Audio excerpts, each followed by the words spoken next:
Welcome to the Extremely Boring Stories. Today we listening about Khalid ibn al-Walid. If you like our videos, please subscribe our channel and comment where do you watch our videos. The ordinary years that made an unordinary commander. You begin far from banners and battlefields. You begin with ledgers, not lances. In the dry heat of Western Arabia, where paths matter more than borders and wells matter more than walls, a young man grows up learning what lasts.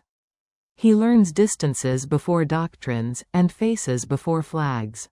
He learns the sound of camels settling at night and the feel of sand packed hard by many feet. Long before anyone would call him a commander, he is learning the ordinary skills that keep people alive. Khalid's early world is not quiet, but it is routine. It runs on obligations and seasons. The Quraysh tribe, among whom he is born, lives by trade, protection, and reputation. Trade caravans leave on schedules that are never written down but always remembered. Protection is not an abstract idea, it is a daily practice. You know who guards which route, who keeps watch at night, who settles disputes before they become blood debts. Reputation is currency. A family known to keep its word can travel lighter. This is the environment that shapes a mind. You are surrounded by men who count and recount. They count water skins, dates, and spearheads. They count the days between wells. They count favors owed and favors repaid. Nothing here is heroic in the later sense. It is careful, it is boring, and it is effective. From an early age, Khalid learns to ride well. Riding is not just about speed, it is about balance and endurance. A good rider keeps a horse calm when others panic. He knows how to feed it sparingly and when to let it drink deeply. He understands that an exhausted mount is a liability. These lessons settle quietly into muscle memory. They will matter later, but for now they are simply how things are done. He also learns how men behave when they are tired, hungry, or afraid. In caravans, tempers flare at dusk. Small arguments can delay departure and cost a day's water. Someone must step in, speak plainly, and restore order. Sometimes that person is older. Sometimes it is simply the one who understands the risk best. Khalid watches these moments closely. He sees which words work and which make things worse. The city of Mecca itself teaches another set of habits. It is a place of pilgrims, merchants, and negotiations. People arrive with different customs and expectations. Disputes are settled through discussion more often than violence, because violence disrupts trade. You learn to listen, to wait, to speak when it matters. The rhythm of Meccan life is not hurried. It rewards patience and observation. As a young man, Khalid becomes known for his physical strength and skill in arms, but this is only part of the picture. Many men are strong. Fewer are consistent. What stands out is his reliability. When he is tasked with something, it is done. When he guards a position, he stays. These are small things, but they build trust. Trust, in this world, is more valuable than bravado. It is important to understand that before faith and before fame, there is identity. Khalid identifies as a member of his tribe first. Loyalty is not a slogan, it is survival. If your tribe weakens, your family suffers. If your family suffers, your name fades. This loyalty will later be tested, but in these early years it is unquestioned. It informs his decisions, even when those decisions lead him into conflict with the early Muslim community. When new ideas begin to circulate in Mecca, ideas about belief, authority, and responsibility, they do not arrive in a vacuum. They threaten established networks. Trade routes depend on stability. Pilgrimage depends on shared customs. Anything that risks division is seen as dangerous. Khalid's opposition to the new movement is not personal. It is practical. From his perspective, disruption is costly. You can imagine him listening more than he speaks. He hears arguments for and against. He watches how people react. He notices who gains followers and who loses standing. He notices that arguments alone do not move communities, organization does. He files this away. When conflict becomes inevitable, Khalid approaches it as a professional obligation, not a moral crusade. War, to him, is not chaos. It is another form of movement and calculation. Men must be fed. Horses must be rested. Lines must hold. He is not yet famous, but he is already competent. At the Battle of Uhud, years later, this competence will become visible. But even there, the seeds are earlier. The famous maneuver that turns the tide is not a sudden inspiration. It is the application of habits formed over years. Watch the enemy, wait for a mistake, move decisively. You do not need to hate an enemy to outthink him. You only need to see clearly. But in this first section of the story, you are still before that moment. You are still in the long apprenticeship of life. Khalid is not yet the sword. He is a son, a rider, a trader, a watcher. He spends nights under open skies, learning the quiet truth that most victories are prepared long before anyone notices. He also learns loss. Caravans fail. Agreements break. People misjudge weather and distance. When this happens, there is no speech to save you. You adjust, or you perish. Khalid learns to adjust. He learns to accept responsibility without dramatics. If something goes wrong under your watch, you fix what you can and move on. You do not linger on blame. These experiences create a particular kind of confidence, not loud, not reckless. It is the confidence of someone who knows that systems matter more than impulses. When later generations marvel at his battlefield decisions, they often miss this foundation. They look for genius in moments of crisis, but the truth is quieter. The groundwork is laid in repetition. You, listening now, might notice how little of this feels legendary. That is the point. History often turns on people who are very good at ordinary things. Khalid's early life does not glitter. It accumulates. As the new Muslim community grows and tensions sharpen, Khalid remains where he has always been. Attentive, committed to his side, and ready to act. He does not yet question whether the side itself is right. That question will come later, slowly, and with discomfort. For now, his world still makes sense. Loyalty aligns with logic. Tradition aligns with order. And yet, beneath the routines, something is shifting. The conflicts are no longer just about trade or territory. They are about meaning. Khalid notices that the men he faces are willing to endure losses without breaking. That is unusual. Most groups fracture under sustained pressure. This one does not. He files that away too. The stage is set, though no one announces it. The habits of youth are about to be tested by events that demand more than skill. They will demand choice. But before swords change sides and names change meanings, there is this long, quiet preparation, years of watching dust settle, of counting supplies, of learning how men behave when plans fail. When habit meets doubt, 1,500 to 2,000 words. What happens next is not a single moment. It is not a speech, a dream, or a sudden change of heart. What happens next is pressure, slow, persistent pressure, applied to a mind trained to notice patterns. After Uhud, Khalid's name begins to circulate more widely. People speak of his maneuver, but they do so in practical terms. They say he saw an opening. They say he moved at the right time. There is no poetry in how the story is first told. It is more like an accounting note. This worked, that failed. For Khalid, the battle confirms something he already believed, that discipline matters, that observation beats force, that wars turn on small errors repeated at the wrong moment. And yet, something else happens after Uhud that is harder to measure. The Muslims do not collapse. From a purely strategic point of view, this is unexpected. Losses were heavy. Morale should have fractured. Leadership should have been questioned.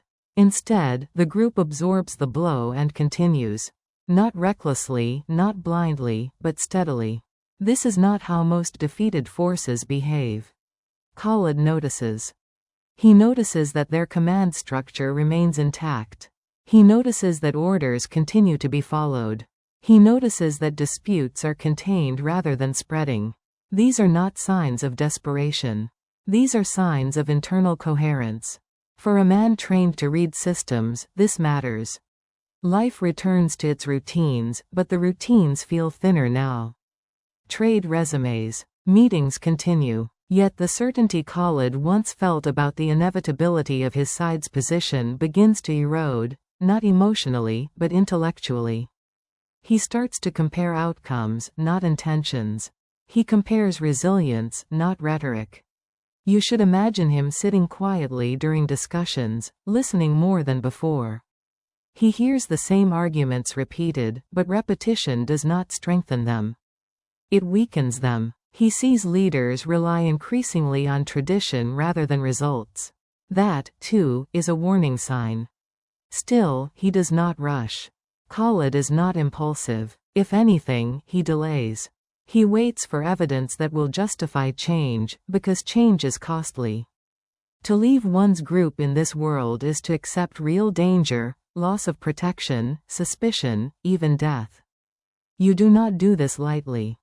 What begins to trouble him most is not theology. It is conduct. He hears reports, some first-hand, some second-hand, of how prisoners are treated, how agreements are honored, how civilians are spared when they could be harmed. He compares this with practices he knows well. Again, he does not romanticize it. He simply notes consistency. Orders are followed even when restraint is inconvenient. For a man who values discipline, this is compelling. At the same time, Khalid begins to recognize a limit in his own position. He is effective, yes. He can disrupt. He can exploit mistakes. But he is always reacting. He is not shaping the larger direction of events. The initiative increasingly lies elsewhere. This realization is subtle but persistent. It unsettles him more than defeat ever could. The pressure intensifies after the Treaty of Hudaybiyah. On the surface, it looks like a concession by the Muslims. To many Quraysh leaders, it seems like a victory. Khalid looks closer. He sees something different. He sees patience institutionalized. He sees long-term thinking prioritized over immediate advantage. He sees a group willing to delay gratification to secure stability. This is not weakness. This is strategy of a higher order. And now, the habits that once anchored him, loyalty, caution, calculation, begin to pull him in conflicting directions. Loyalty says, remain where you are. Your tribe has not failed you. Calculation says, reassess. The balance is shifting. Caution says, wait. Do not move until the cost is clear. Weeks pass. Then months. The internal tension does not resolve itself. Instead, it sharpens. Khalid realizes that inaction is itself a decision, and possibly the wrong one. When the thought finally forms clearly, it is not dramatic. It is almost boring in its clarity. The system I oppose is better organized than the one I defend. Not morally better, yet, but operationally stronger. That realization changes everything. Khalid begins to imagine a different alignment, not as betrayal, but as correction. This is dangerous thinking. He keeps it to himself. He observes further. He tests assumptions. He watches how the Muslims behave when unobserved, when no advantage is obvious. What he sees is consistency again. Eventually, he shares his thoughts with a small number of trusted individuals. One of them, notably, reaches the same conclusion independently. This matters. It confirms that the insight is not merely personal doubt, but shared assessment. The decision, when it comes, is quiet. There is no ceremony, no declaration. Khalid leaves Mecca not as a general switching banners in public view, but as a man walking away from a structure he no longer believes can endure. He travels carefully. He understands the risk. He also understands that delay only increases that risk. When he arrives to declare his acceptance of Islam, he is not received as a hero. He is received cautiously. Memories are long. Losses are remembered. Trust is not automatic. And this, too, Khalid understands. He does not demand rank. He does not seek recognition. He waits. He observes a new system from the inside now. He learns its rhythms just as he once learned the rhythms of caravans and councils. He notices similarities: accountability, clarity of command, emphasis on restraint. Only gradually does responsibility return to him. And when it does, it is not because of his past victories, but because of his present conduct. You might expect this section of the story to end with triumph or relief. It does not. Khalid's conversion resolves one conflict but creates another. He has crossed a line that cannot be uncrossed. Former allies will never fully trust him again. New allies will always remember who he once opposed. He now lives between reputations. The day the lines broke. You arrive at this story already knowing the outcome, and yet the outcome is the least interesting part. What matters here is not who won or lost, but how lines, human lines, mental lines, and tactical lines, bend before they break. The day begins without drama. That, in itself, is important. Armies in the early 7th century do not wake to stirring speeches or blaring signals. They wake to routine. Men check straps, tighten knots, test spear shafts against the ground. Horses are walked, not ridden, to keep them calm. Water is measured carefully. No one wastes breath. The battlefield does not reward excitement.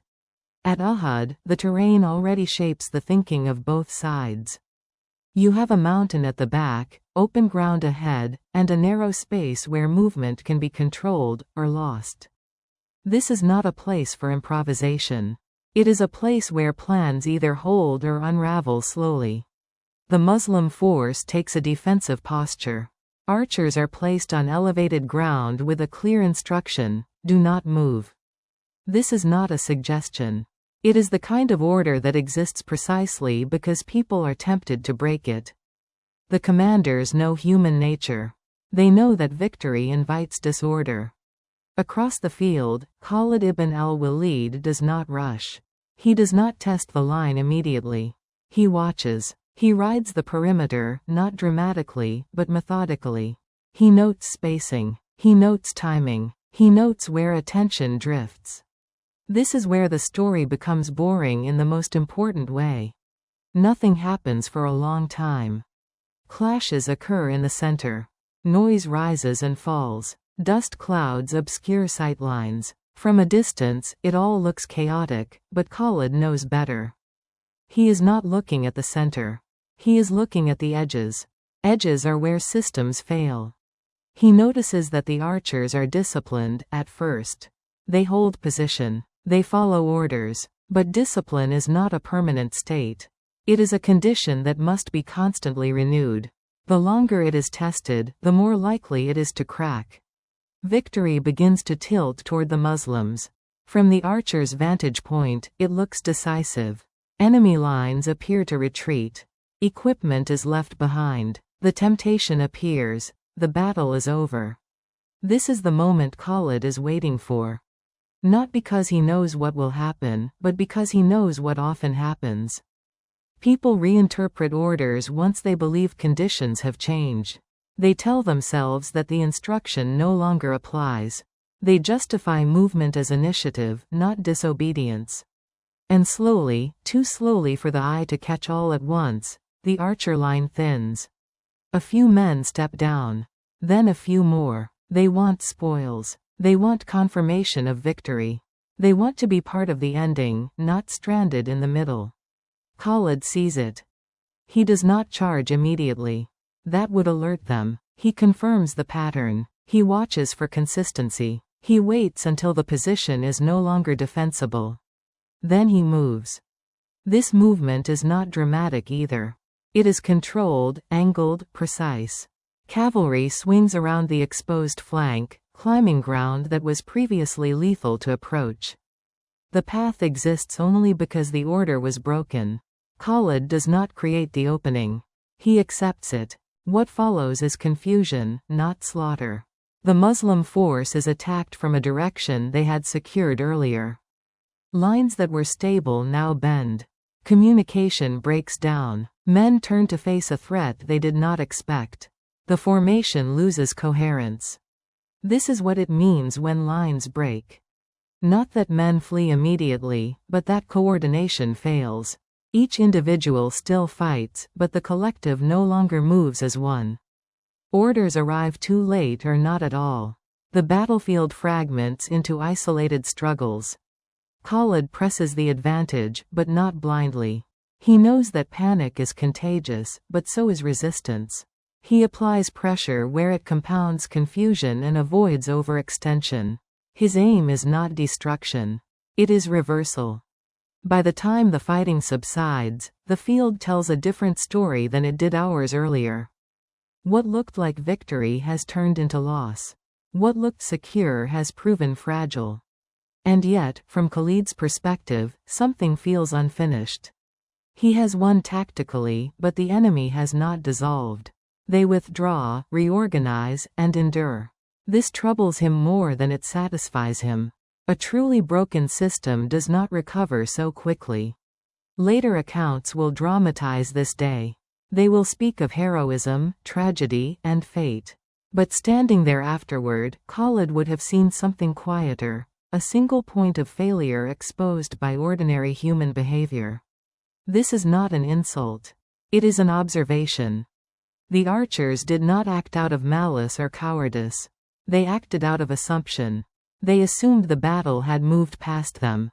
They assumed their role was complete. And in doing so, they revealed the truth that Khalid understands deeply: systems collapse not when people disobey, but when they believe obedience is no longer necessary. As the dust settles, Khalid does not celebrate. He reflects. He has learned something valuable, but also unsettling. His enemy, even in defeat, demonstrates resilience. They absorb lessons quickly. They correct errors openly. They do not hide their failures behind pride. He recognizes that he has exploited discipline once, but discipline can be rebuilt. And so this day, remembered for broken lines and sudden reversals, plants a deeper question in Khalid's mind. If one mistake can undo careful planning, what kind of system is strong enough to survive its own errors? What happens after the lines break is rarely written with care. History prefers the moment of collapse, not the long work of standing again. But for those who lived through Uhud, the aftermath mattered far more than the charge itself. When the fighting finally thins and the noise recedes, the battlefield does not feel victorious to anyone. It feels exposed. Men search for one another by voice rather than sight. Names are called. Some answers come back. Some do not. This is the first accounting, and it is always incomplete. Weapons are gathered where possible. The wounded are moved, slowly and awkwardly, because speed now causes harm rather than advantage. For the Muslims, the immediate task is containment. Not pursuit, not retaliation, containment. Leaders work to prevent panic from spreading further. They regroup in smaller clusters, stabilizing what remains intact. This is not glamorous work. It requires patience and restraint at the very moment when anger would be easier. For Khalid's side, the situation is also unresolved. Despite tactical success, there is no decisive annihilation. The enemy is hurt, but not broken. That matters. A force that retreats in order still has a future. Khalid recognizes this immediately. He does not press recklessly. He understands the cost of overconfidence because he has just exploited it in others.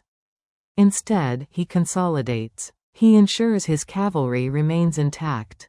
He watches for counter-movement. He expects it, because he now understands the character of the force he faces. And yet, nothing comes. The Muslims do not collapse into pursuit or vengeance. They withdraw in order, carrying their wounded, guarding their flanks. This frustrates expectations. Battles are supposed to end with clear outcomes. This one does not. It lingers. Later, as both sides retreat to safety, a different kind of reckoning begins. Among the Muslims, the mistake is not hidden.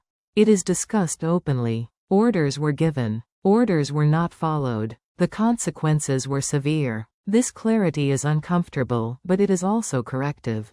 There is no attempt to blame fate or misinterpret instructions. Responsibility is named plainly. This matters more than morale speeches ever could. The archers who left their post are not treated as villains, but they are not excused either. The lesson is precise. Discipline applies until it is explicitly lifted. Not until victory feels certain. Not until danger appears to pass. Until the order changes. That lesson embeds itself deeply. For Khalid, observing from the outside, this response is striking. Many groups fracture after failure. This one reorganizes. He notices that leadership remains legitimate even after error. Authority does not dissolve under scrutiny. It strengthens. In the days that follow, there is no immediate escalation. Both sides reassess. Supplies are counted. Losses are absorbed. Trade routes resume cautiously. Life continues, but it carries the weight of what was learned. Khalid returns to Mecca with something heavier than satisfaction. He has proven his competence, yes, but he has also proven the limits of force. He has seen how quickly advantage depends on the smallest human lapse. And more importantly, he has seen how quickly that lapse can be corrected. This begins to trouble him. Victory at Uhud does not translate into strategic dominance. The Muslims remain active, coordinated, and expanding in influence. Their failures do not slow them. They refine them. Khalid recognizes this pattern because it mirrors something he respects deeply. Adaptive systems survive. The day the lines broke becomes, paradoxically, a strengthening moment for the side that lost tactically. And Khalid understands what this means. If discipline can be rebuilt, then it can also be reinforced. If mistakes are studied rather than denied, they stop being fatal. A force like this will not repeat the same failure twice. This realization changes how Khalid thinks about conflict. It is no longer enough to wait for errors. Errors will become rarer. He begins to see that the real contest ahead is not about exploiting weakness, but about which system can endure pressure longer. As months pass, he watches engagements unfold with increasing restraint. The Muslims avoid unnecessary exposure. Positions are held longer. Orders are obeyed more strictly. The memory of Uhud becomes instructional rather than demoralizing. This is the quiet work of institutional learning. For Khalid personally, Uhud becomes a reference point. Not a triumph to boast about, but a case study. He replays it in his mind, not to relive the charge, but to examine the conditions that allowed it. He knows those conditions are temporary. And this leads him to an uncomfortable question, one that does not yet have an answer but refuses to fade. A mind changes sides. A mind does not change sides the way a body does. A body crosses a road. A mind stays where it is, long after the feet have moved. And in the case of Khalid ibn al-Walid, the change does not begin with belief, fear, or admiration. It begins with something far less dramatic: inconvenience. After Uhud, life resumes its outward shape. Meetings are held. Trade continues. Men speak of strength and victory. But beneath the surface, Khalid feels a growing friction between what is said and what is happening. He is trained to notice inefficiencies, and now inefficiency is everywhere. Plans require more justification than before. Arguments repeat themselves without producing results. Decisions feel reactive rather than deliberate. None of this is catastrophic. That is precisely the problem. Systems do not collapse when they are obviously broken. They collapse when they continue working just well enough to hide decline. Khalid does not express this aloud. He has learned, over years of councils and campaigns, that voicing doubt too early invites resistance rather than reflection. Instead, he observes. Observation is his default response to uncertainty. He begins to compare patterns. On one side, a leadership structure that relies increasingly on inherited authority and consensus without direction. On the other, a leadership structure that issues clear instructions, accepts responsibility for failure, and adjusts behavior accordingly. One system argues, the other corrects. This comparison is not theological. At least not yet. It is operational. You should imagine Khalid sitting quietly while others speak with confidence. He listens for evidence. He notices when plans rely on hope rather than preparation. He notices when decisions are justified by pride rather than outcome. These are warning signs to a strategist, not a philosopher. At the same time, he cannot ignore another fact. The Muslims, despite pressure, are expanding. Not recklessly, methodically. Their alliances deepen. Their internal discipline tightens. Their mistakes become fewer, not because they are flawless, but because they are studied. Khalid has seen this before in other contexts. Caravans that survive harsh routes do so not because they never err, but because they adapt faster than conditions change. Armies are no different. Still, changing sides is not a neutral act. It is dangerous. It means surrendering protection, reputation, and certainty. Khalid understands this better than most. He knows exactly what happens to men who misjudge loyalty. He has enforced those consequences himself. So he waits. Waiting, however, does not still the mind. It sharpens it. He begins to notice moral conduct, not as virtue, but as consistency. Prisoners are treated according to rules, even when revenge would be easier. Agreements are honored even when breaking them would offer short-term gain. This consistency is rare. It signals internal cohesion. For a man who values discipline above rhetoric, this is persuasive. But persuasion is not yet conversion. The real tension emerges when Khalid recognizes a personal limitation. He is increasingly out of position. He is effective tactically, but strategically peripheral. He reacts to initiatives rather than shaping them. This is intolerable to someone whose identity is built on control and foresight. The thought forms gradually, then refuses to leave. I am on the wrong side of the learning curve.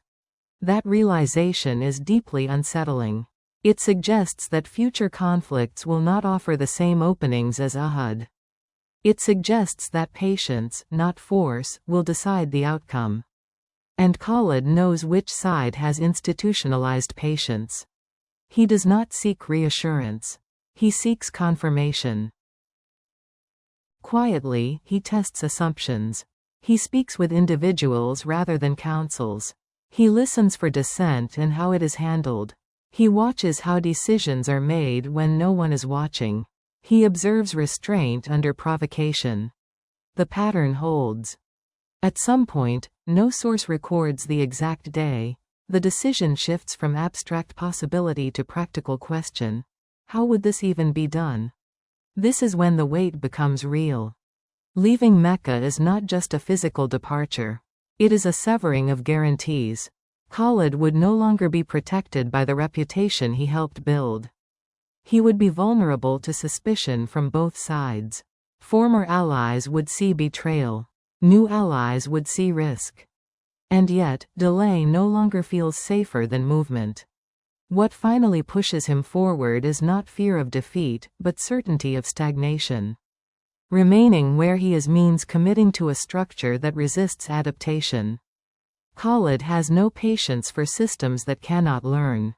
When he leaves, he does so quietly. No declaration. No escort. This is not drama. It is logistics. He chooses routes carefully. He times his movement to minimize attention. He travels with the same caution he would use on hostile ground, because, effectively, that is what he is doing. Arrival is not celebration. He is received with restraint. Memories of Uhud are not distant. Trust is not automatic. Khalid does not argue this. He expects it. He submits himself to the new system not by demanding status, but by accepting observation. This is perhaps the most significant shift of all. For the first time, Khalid is willing to be assessed without leverage. No tribe to enforce respect.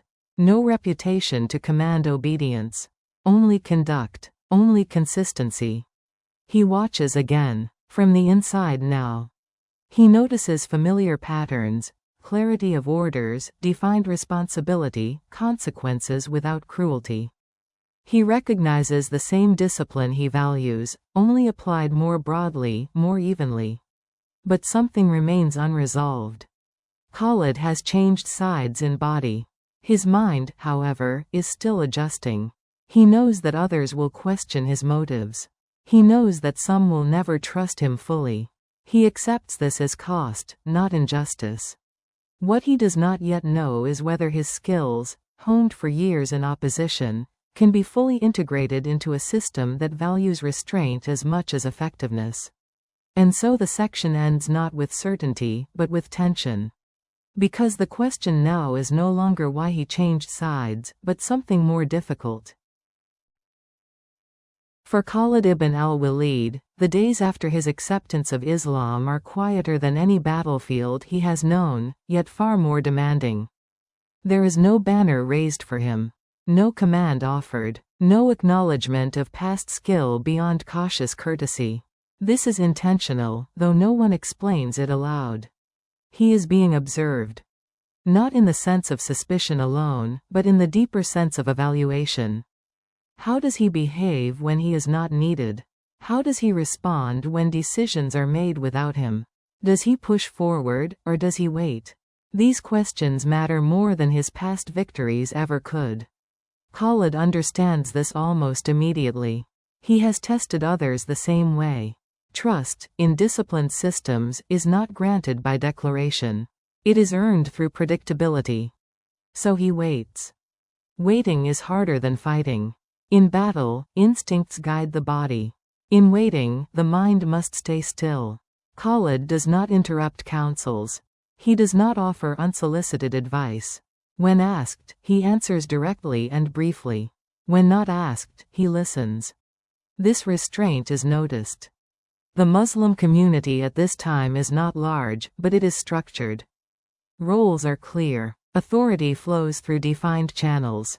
Khalid, once accustomed to command by reputation, now submits to command by principle. This is not humiliation. It is recalibration. He learns new routines. Prayer times structure the day. Decisions are often delayed until consensus is clear. Speed is not always prioritized. For a strategist used to exploiting moments, this feels inefficient at first. But over time, he sees the benefit. Fewer reversals, fewer internal fractures, fewer impulsive errors. The first test of his integration comes not in combat, but in restraint. There are moments when Khalid sees an opening, tactical, logistical, or political. His instincts urge him to act. Instead, he defers. He brings the observation forward calmly, without urgency. Sometimes it is accepted. Sometimes it is not. When it is not, he accepts that too.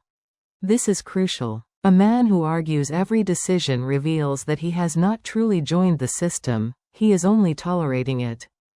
Khalid does not want to tolerate. He wants to belong. Gradually, responsibility returns to him, but in fragments. A scouting task. An advisory role. Temporary leadership under supervision. Each assignment is limited in scope and duration. This is not mistrust. It is design. Systems that survive do not gamble on untested integration. Khalid performs each task with precision. No excess force. No unnecessary risk. He demonstrates that he understands not just how to act, but when not to. Those who once feared him begin to reassess. Not because his reputation fades, but because his behavior contradicts their expectations. He does not seek revenge for past opposition. He does not overcompensate with displays of loyalty. He remains steady. In time, this steadiness becomes its own argument. The turning point arrives not with a grand appointment, but with necessity. A military expedition faces uncertainty.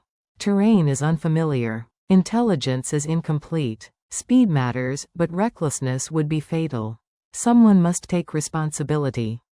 Khalid is chosen, not because of who he was, but because of how he has behaved since becoming who he is now. This is the moment where trust crosses a threshold. In command, Khalid does not revert to old habits blindly. He adapts. Orders are clear, but flexible. Discipline is enforced, but not through fear. He emphasizes supply lines, rest cycles, and communication. Victory, when it comes, is measured, not absolute. More importantly, losses are minimized. This matters deeply to the leadership observing him. Success is not defined by enemy casualties, but by force preservation. Khalid understands this shift and internalizes it fully. His strategic mind, once sharpened for disruption, now turns toward sustainability. And here, something subtle changes inside him. For the first time, his skills align completely with his values. He is no longer exploiting weaknesses in a system he doubts. He is strengthening a system he believes can endure. This alignment produces a different kind of confidence, quieter, but more stable. Yet the past does not disappear. Some will always remember Ahad. Some will always question his motives. Khalid does not attempt to erase this history. He accepts it as constraint. Constraints, he knows, are not limitations, they are parameters within which better decisions are made. As campaigns continue, Khalid becomes indispensable, not because he demands authority, but because others trust his judgment under pressure. He learns to operate within a moral framework that restricts certain actions regardless of advantage. Far from weakening him, this sharpens his thinking. Creativity thrives under rules. By the end of this phase, Khalid is no longer the former enemy. He is simply a commander among others, respected, scrutinized, relied upon. And yet, one final tension remains unresolved.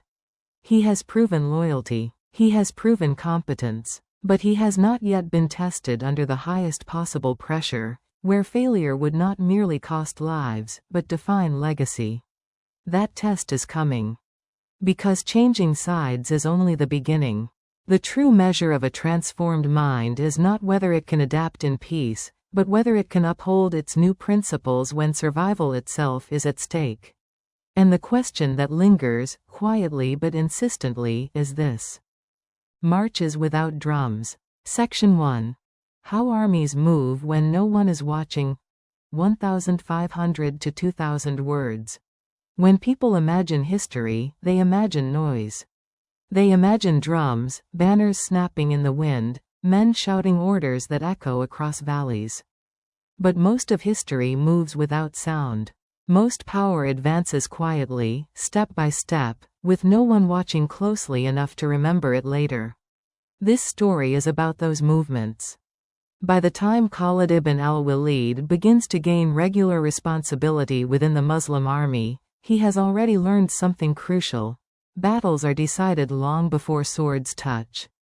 They are decided on roads, at wells, and in the spaces between one night's camp and the next. There are no drums on these marches. Drums waste energy. They announce presence. They excite men who should be conserving strength. Khalid prefers silence, not as secrecy alone, but as discipline. Silence keeps breathing steady. It keeps thoughts focused. It reminds everyone that movement itself is the task. An army on the move is not a single body. It is a chain of needs. Water must arrive before thirst becomes distraction. Food must be eaten before hunger becomes anger. Rest must be planned before fatigue becomes carelessness. None of this is heroic. All of it is necessary. Khalid approaches marches the way a trader approaches distance, not as space to be crossed, but as risk to be managed. He studies routes carefully, not the fastest ones, but the most reliable. He asks how long it has been since rain last fell. He asks which wells still produce water late in the season. He listens to locals, not because they are wise in abstract terms, but because they live with the land's habits daily. You begin to understand that his mind is always working 2 steps ahead, not in ambition, but in prevention. A forced march may arrive sooner, but it arrives weaker. Khalid avoids this unless there is no alternative. He prefers steady movement that keeps the army intact. An intact force intimidates without fighting. A tired force invites challenge. Men notice this. At first, they find it strange. Where are the speeches? Where is the visible urgency? But over time, they notice that they arrive ready. They sleep without collapsing. They wake without dread. Morale improves not because of inspiration, but because of predictability. Each march is broken into segments. Not by distance, but by effort. A rocky stretch demands slower pace. Soft sand drains energy quickly. Khalid adjusts timing accordingly. He does not treat the army as a machine, but as a living system with limits. When night falls, camps are arranged with care. Fires are small or absent. Light discipline is enforced, not out of fear, but out of habit. A camp that glows invites attention. A camp that blends into darkness passes unnoticed. These are the marches without drums. No songs, no cheering. Just feet, breath, and quiet coordination. Khalid walks among the men often, not to be seen, but to see. He watches how they carry their gear. He notes who is struggling silently. He rotates burdens when necessary. A soldier who breaks on day 4 is often the one who was overloaded on day 1. He also enforces something less obvious, pacing of thought. On long marches, minds wander. Anxiety grows. Rumors spread. Khalid counters this not with orders, but with structure. Clear daily goals. Known rest points. Predictable routines. Uncertainty drains energy faster than distance. When scouts return, he listens carefully, not just to what they say, but how they say it. Hesitation matters. Confidence matters. He weighs reports against terrain and time. Intelligence is never taken at face value, it is filtered through experience. You might expect these quiet marches to be merely preparation for something dramatic. Often, they are the entire point. Many campaigns end without battle. An army arrives rested, organized, and unafraid. The opposing side sees this and recalculates. Gates open. Negotiations begin. Blood is not spilled because it is no longer necessary. Khalid understands this outcome is success, not failure. The absence of battle means the system worked. This philosophy marks a change from earlier patterns of warfare in Arabia, where displays of strength often substituted for planning. Khalid does not reject strength, he redefines it. Strength is endurance. Strength is cohesion. Strength is the ability to arrive ready when others arrive exhausted. On one march in particular, across terrain others consider impassable, these principles are tested. Water is scarce. Routes are uncertain. The margin for error is thin. Khalid orders strict rationing, not as punishment, but as insurance. He explains the reasoning briefly. Men comply because they trust the logic. Trust, he knows, is built on consistency. When a decision must be made, take a shorter but harsher route, or a longer but safer one, Khalid chooses the one that preserves the army's ability to act afterward. Arrival is not the end. What comes next matters more. This mindset begins to define his reputation. Not as a reckless aggressor, but as a commander who brings armies where others cannot, and brings them whole. And yet, these silent marches also create a new tension. Some begin to expect miracles from him. To assume that difficult routes will always succeed. To believe that discipline alone can overcome any obstacle. Khalid is wary of this. He knows that systems fail when confidence outruns caution. He reminds his officers often, luck favors preparation, not belief. As this section closes, you are left with an image that history rarely records. An army moving at dawn, no drums, no banners raised, only the sound of feet on earth and the quiet assurance that someone has already thought through the day ahead. But this raises a deeper question, one that cannot be answered on the road itself. Marches without drums. What happens next is not a sudden crisis. It is something more wearing. The marches continue, and with them comes expectation. Silence, once a discipline, begins to feel like a promise. Men start to believe that quiet movement always leads to control, that careful pacing always prevents surprise. This is a dangerous belief, and Khalid ibn al-Walid senses it before anyone else does. Silence can hide you, but it can also hide danger. As routes grow longer and objectives more ambitious, the margins Khalid once guarded so carefully begin to thin. Supplies still arrive on time, but only just. Wells still produce water, but less than expected. Scouts return with information that is accurate but incomplete. This is not failure. It is friction, the natural resistance of reality to planning. Khalid responds by tightening routines rather than loosening them. March intervals are shortened. Rest periods become more strictly enforced. No one is allowed to push ahead for personal pride. Officers are reminded that speed without cohesion is waste. These adjustments are small, almost invisible, but they signal something important. The march is entering a phase where discipline must replace optimism. Men feel it. You can hear it in how conversations change at night. Less speculation, more quiet. People conserve words the way they conserve water. This is not fear, it is focus. Then comes the first real test. An unexpected movement by opposing forces disrupts the assumptions underlying the route. Not a direct confrontation, just enough presence to make uncertainty grow. Khalid must decide whether to alter course or hold steady. Both options carry cost. Changing route means unknown terrain, unknown wells, unknown reactions. Holding course means risking detection and engagement before the army is fully positioned. This is where marches stop being background and become decision points. Khalid chooses neither extreme. He slows. To an outside observer, this looks like hesitation. To those who understand systems, it is recalibration.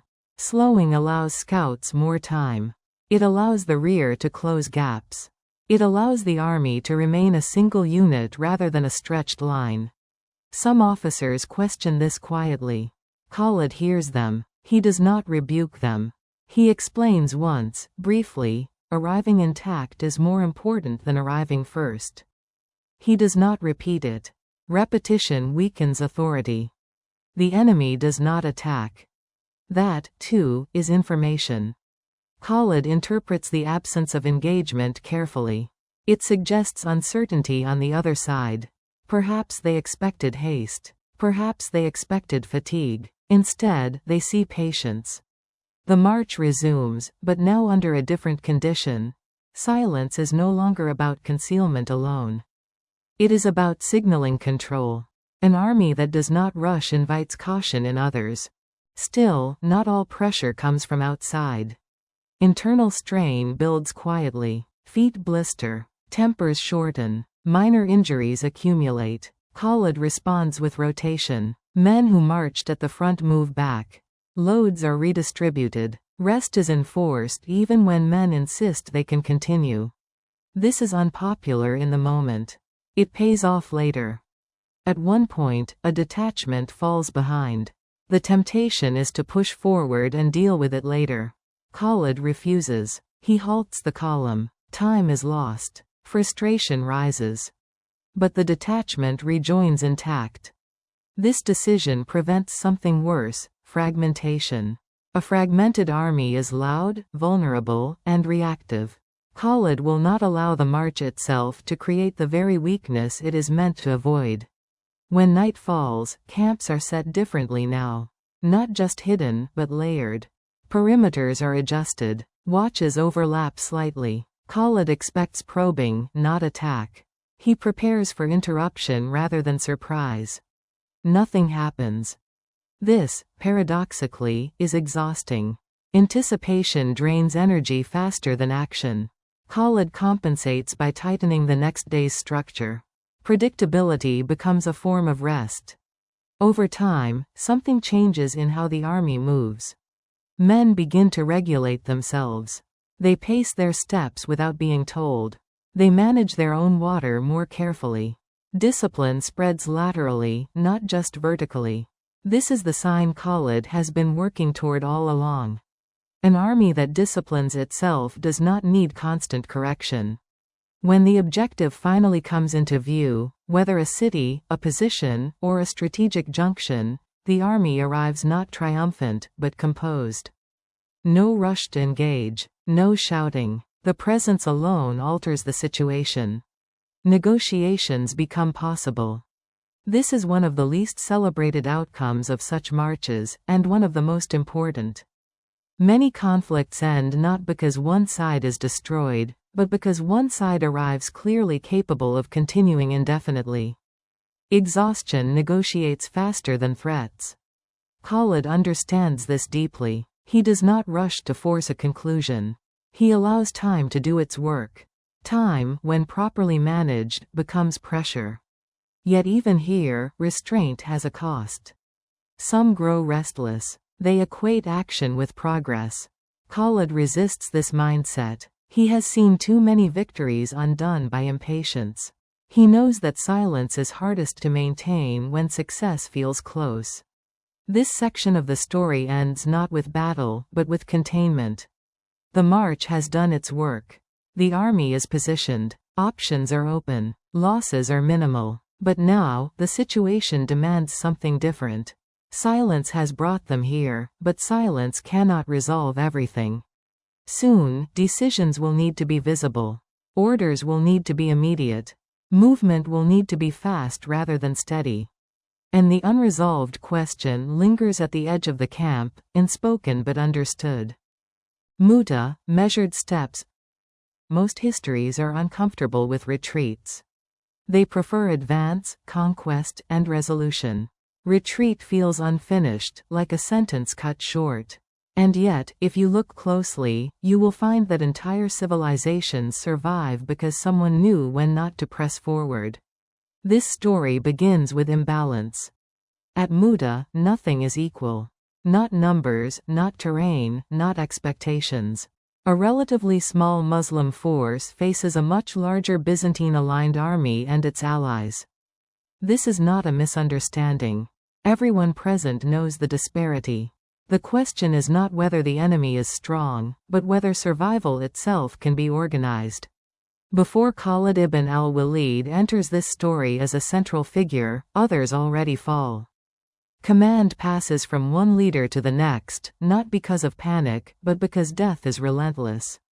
Each loss tightens the situation. Each transition costs time, focus, and cohesion. By the time command reaches Khalid, the field is already strained. He does not arrive with a plan prepared in advance. There is no time for that. What he brings instead is assessment. The first thing he does is not to attack or retreat, but to stabilize. He looks at the line, the spacing, the morale. He asks not, how do we win, but how do we avoid collapse? This distinction matters.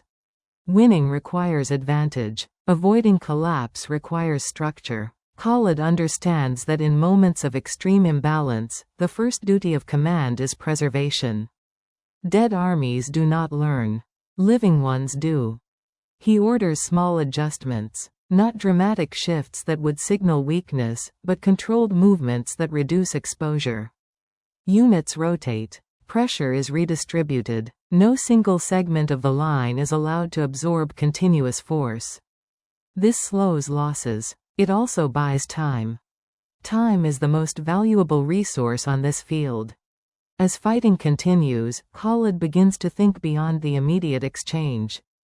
He knows that a headlong retreat would be catastrophic. Retreats fail when they are obvious. They succeed when they look like something else. So he begins to change the shape of the battle. Positions are adjusted overnight. Units that fought on one flank appear on another the next day. Banners move. Formations shift. To the enemy, this creates uncertainty. It suggests reinforcements that do not exist. It suggests resilience where there is exhaustion.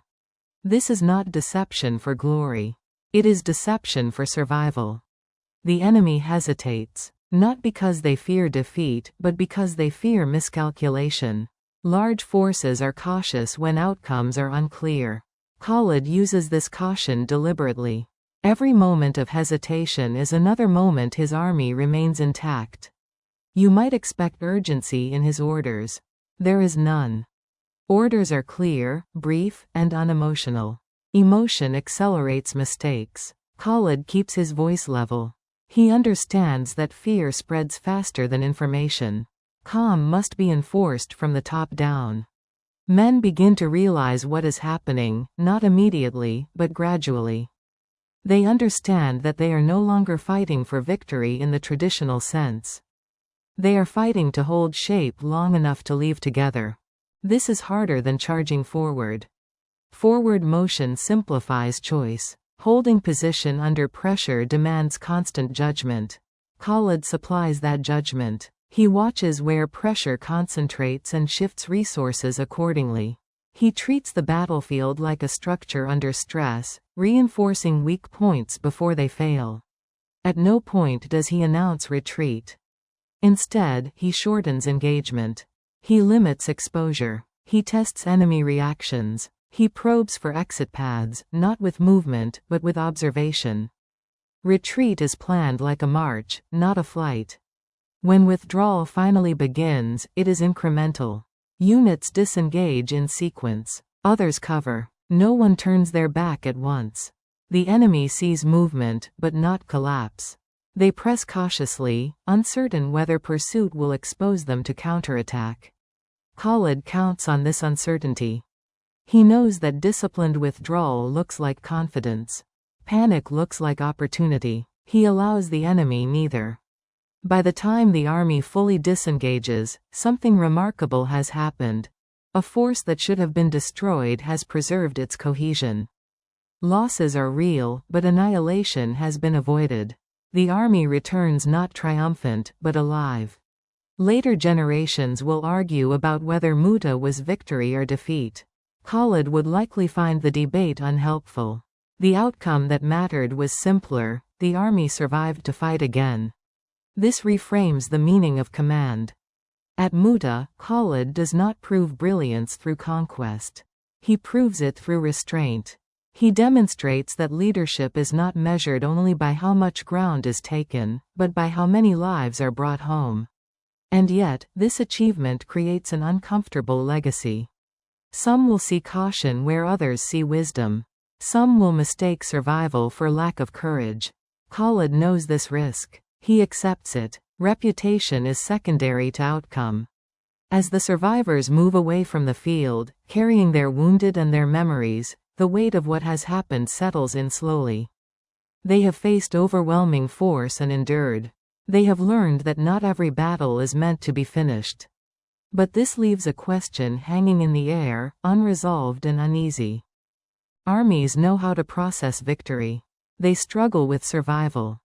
When Khalid ibn al-Walid leads the remaining force away from the battlefield, there is no celebration waiting for them. There are no raised voices, no shared sense of triumph. What there is instead is uncertainty, about meaning, about judgment, about how this event will be remembered. The march back is slow. Not because the men are wounded alone, but because they are thinking. Men replay moments in their minds. They count losses. They ask themselves whether something different could have been done. This is the most dangerous time for morale. Not during combat, when action absorbs fear, but afterward, when silence allows doubt to settle. Khalid understands this instinctively. He keeps routines intact. March order is maintained. Watches are posted properly at night. Camps are set with the same discipline as before. These details matter now more than ever. Disorder after survival can undo the psychological cohesion that survival preserved. He does not speak much. There are moments when commanders try to explain, to justify, to frame events before others do it for them. Khalid does not rush to define Muta. He allows space for reflection. He knows that explanations offered too early sound defensive, even when they are accurate. When the force finally reaches safety, reactions are mixed. Some see relief. Others feel embarrassment. There are whispers, quiet, careful ones, about whether the expedition should have been attempted at all, whether the losses were worth the outcome, whether withdrawal dishonored sacrifice. Khalid hears these whispers. He does not silence them. He knows that questions are part of institutional learning. Suppressing them would only harden resentment. Instead, he ensures that facts remain clear. Numbers are accounted for. Names are remembered. No one disappears into abstraction. Loss is acknowledged without embellishment. This matters. A system that can name its losses honestly can also absorb them. Gradually, a different understanding begins to take shape. Not through speeches, but through contrast. Men compare Muta to other encounters where forces were annihilated. They compare survival rates. They compare the ability to regroup and act again. The conclusion forms slowly and unevenly. This could have been worse, much worse. Khalid's role in this reassessment is indirect. He does not claim credit. He does not defend himself publicly. His authority grows not through argument, but through continued reliability. When future tasks arise, he is assigned responsibility again. This is how trust is measured in disciplined systems, not by applause, but by continued use. For Khalid personally, Muta becomes a turning point. It confirms something he has suspected since changing sides, that restraint, properly applied, is not weakness. It is control exercised over impulse. It is strategy that values future capacity over immediate validation.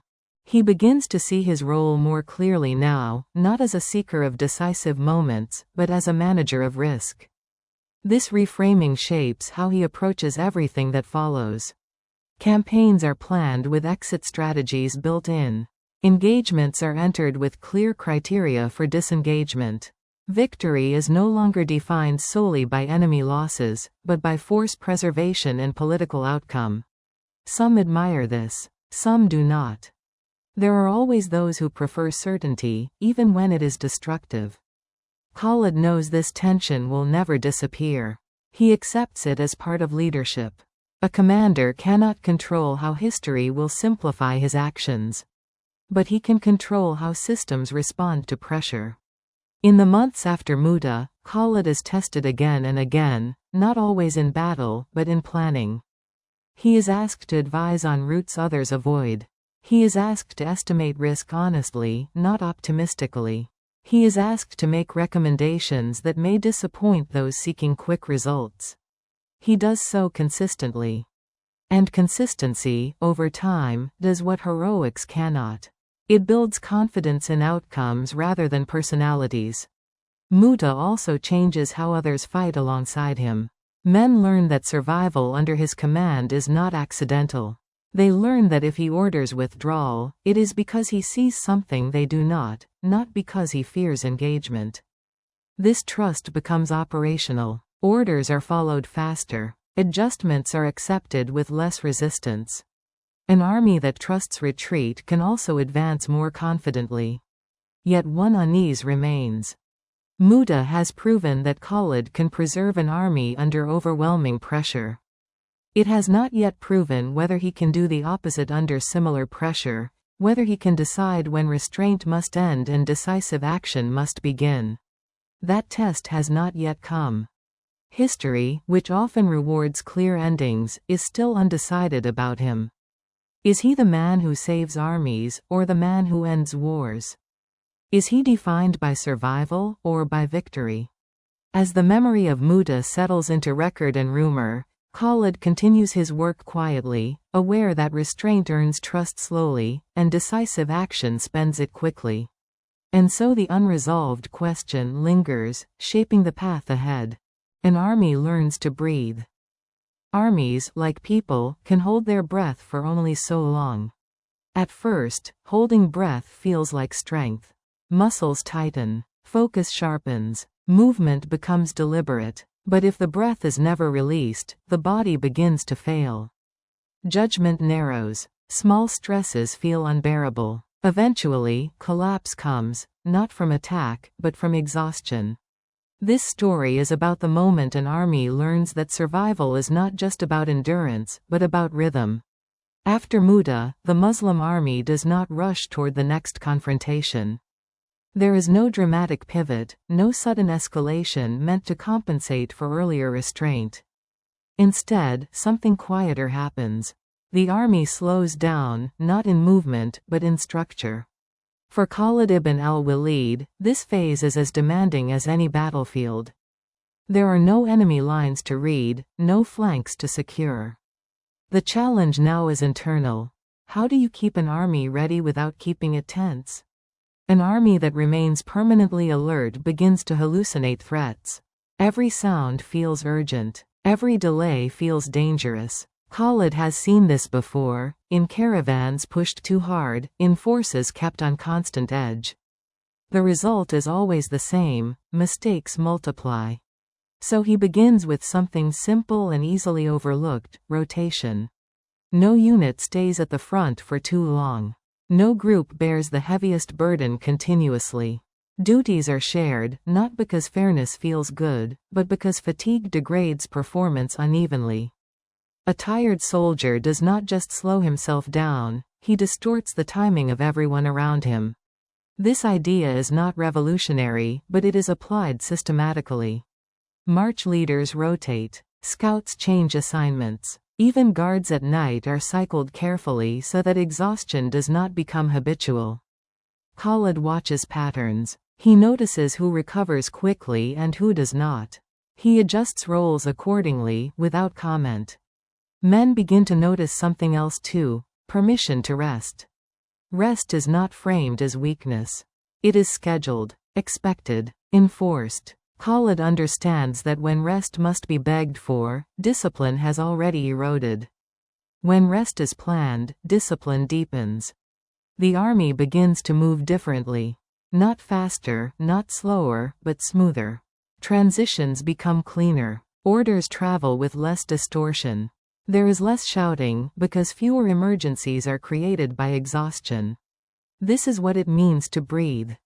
Training changes as well. Instead of drilling endlessly for confrontation, emphasis shifts to coordination. Small units practice responding to unexpected instructions.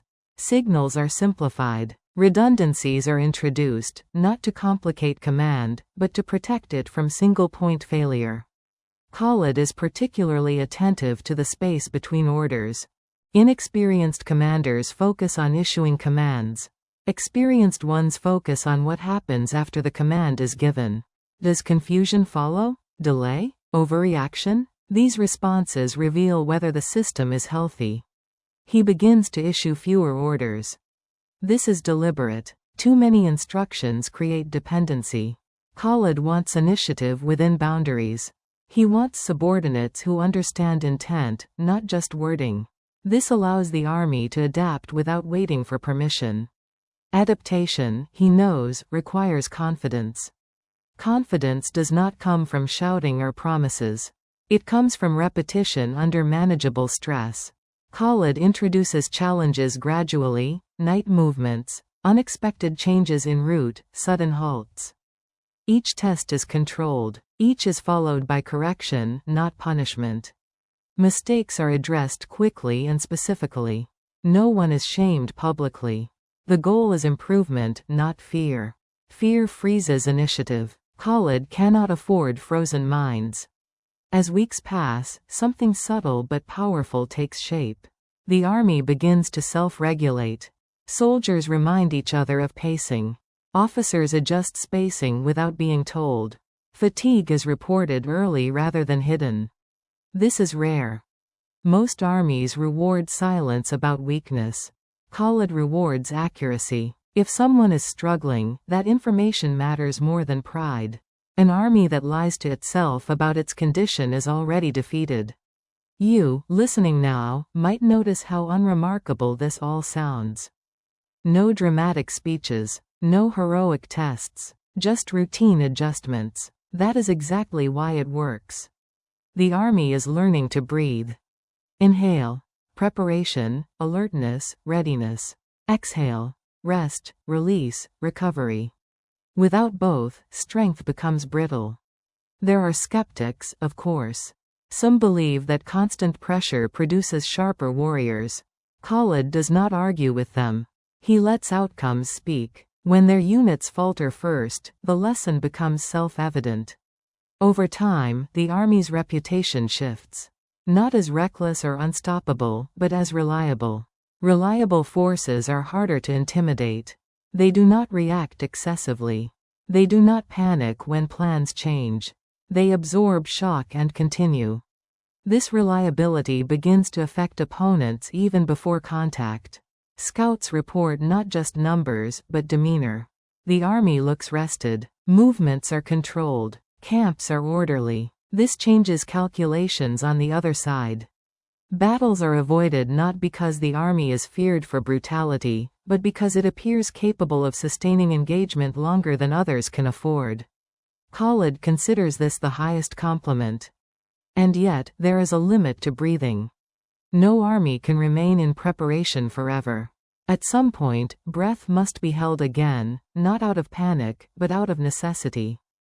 The system Khalid is building is meant to endure stress, not eliminate it. As this phase draws to a close, the army stands in a condition that is hard to describe precisely. It is not eager, not tense, not complacent. It is ready. But readiness invites its own test. Because the question that now waits, quietly and inevitably, is this. An army that has learned to breathe does not announce the change. There are no new banners or slogans. Instead, pressure is introduced carefully, the way weight is added to a structure that has been reinforced, not to test whether it can hold, but to confirm that it already does. For Khalid ibn al-Walid, this phase is about calibration.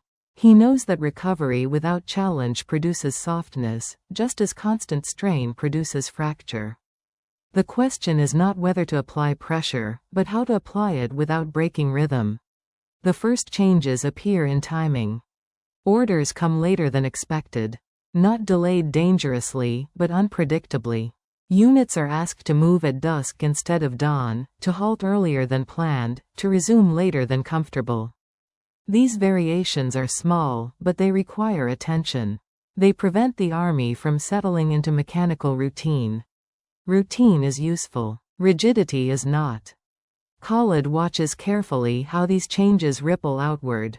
Does confusion spread, or does adjustment occur quietly? Does frustration turn into complaint, or into problem-solving? He is less interested in success than in response. The responses are encouraging. Officers begin to anticipate intent rather than wait for instruction.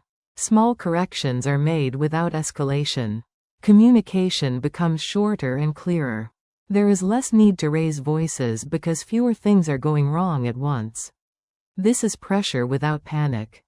Next, Khalid introduces controlled scarcity. Not deprivation, but constraint. Water rations are adjusted slightly. Rest windows are shortened by a margin. Loads are redistributed in unfamiliar ways. Each change is survivable on its own. Together, they simulate the friction of real campaigning without the irreversible cost of real loss. The army absorbs it. Some men complain quietly. Khalid expects this. Complaints are not signs of weakness, they are signals. He listens for patterns. When the same concern arises repeatedly, he investigates. When it is isolated, he ignores it. This distinction matters. Leaders who react to every discomfort exhaust their authority. Leaders who ignore consistent signals lose awareness. Khalid threads the space between. He also begins to test delegation under stress. Tasks that once required his direct oversight are handed off fully. He does not hover. He does not correct publicly. If a decision is acceptable, even if imperfect, he allows it to stand. The system must learn to function without him at the center. This is uncomfortable for some. They are used to his presence as assurance. Khalid understands this dependence is dangerous. An army that requires a single mind to function is already compromised. So he steps back, deliberately, visibly. Mistakes occur. Small ones. They are addressed afterward, not during. The lesson is not, do not err, but, err without collapse. Recovery becomes part of training, not a sign of failure. Gradually, something changes in how stress is perceived. It no longer spikes. It spreads. Instead of one unit bearing the weight of difficulty, pressure distributes across the formation. This reduces shock. Shock is what breaks systems. Distributed stress strengthens them. Opponents begin to notice. Scouts report that this army does not rush opportunities. It does not chase bait. It does not overreact to feints. Engagements are entered deliberately and exited cleanly. There is no visible desperation, no sense that everything depends on the next moment. This is unsettling to face. An army that looks tired can be pressured. An army that looks eager can be provoked. An army that looks balanced is harder to read. Uncertainty shifts outward. Khalid understands that this balance cannot last forever. He does not romanticize it. Every system has limits. The purpose of breathing is not to avoid strain, but to prepare for it. The next phase will require holding breath again, but this time by choice, not by necessity. As external pressures mount, rumors of larger movements, shifting alliances, the sense that a decisive campaign is approaching, Khalid begins to narrow options. Routes are studied again. Supply estimates are tightened. Redundancies are reduced. Efficiency increases at the cost of flexibility. This is intentional.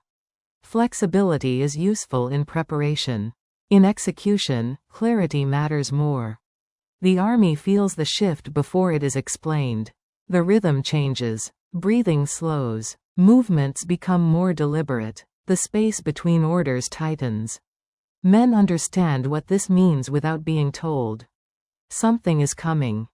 Khalid does not reveal objectives early. Not because he enjoys secrecy, but because premature certainty breeds fixation. He wants minds open, not locked onto expectations that reality may refuse to honor. In the final days before action, rest becomes absolute. No unnecessary drills. No late-night discussions. Silence returns, not the silence of concealment, but the silence of readiness. This silence is different from earlier ones. It is heavier, denser. It carries intent. Khalid walks the camp at night, not inspecting, not correcting, just observing. He notes posture, not performance. He looks for tension that should not be there. He finds little. The army is not calm because it believes nothing will go wrong. It is calm because it knows how to respond when things do. That is the difference. And now, the question that has hovered quietly through training, rotation, rest, and controlled strain can no longer be postponed. The army has learned to breathe. It has learned to recover. It has learned to absorb pressure without panic. What it has not yet learned, what it can only learn once, is this. Night fires and false numbers. At night, numbers are guessed. This is the first thing you must understand. In darkness, armies are not counted, they are inferred. A single fire can suggest a household. 10 fires can suggest a camp. Hundreds of fires, scattered across a valley, can suggest an army too large to confront safely. The mind fills in what the eye cannot confirm. This story is about how perception becomes pressure, and how pressure can end conflicts before daylight ever tests steel.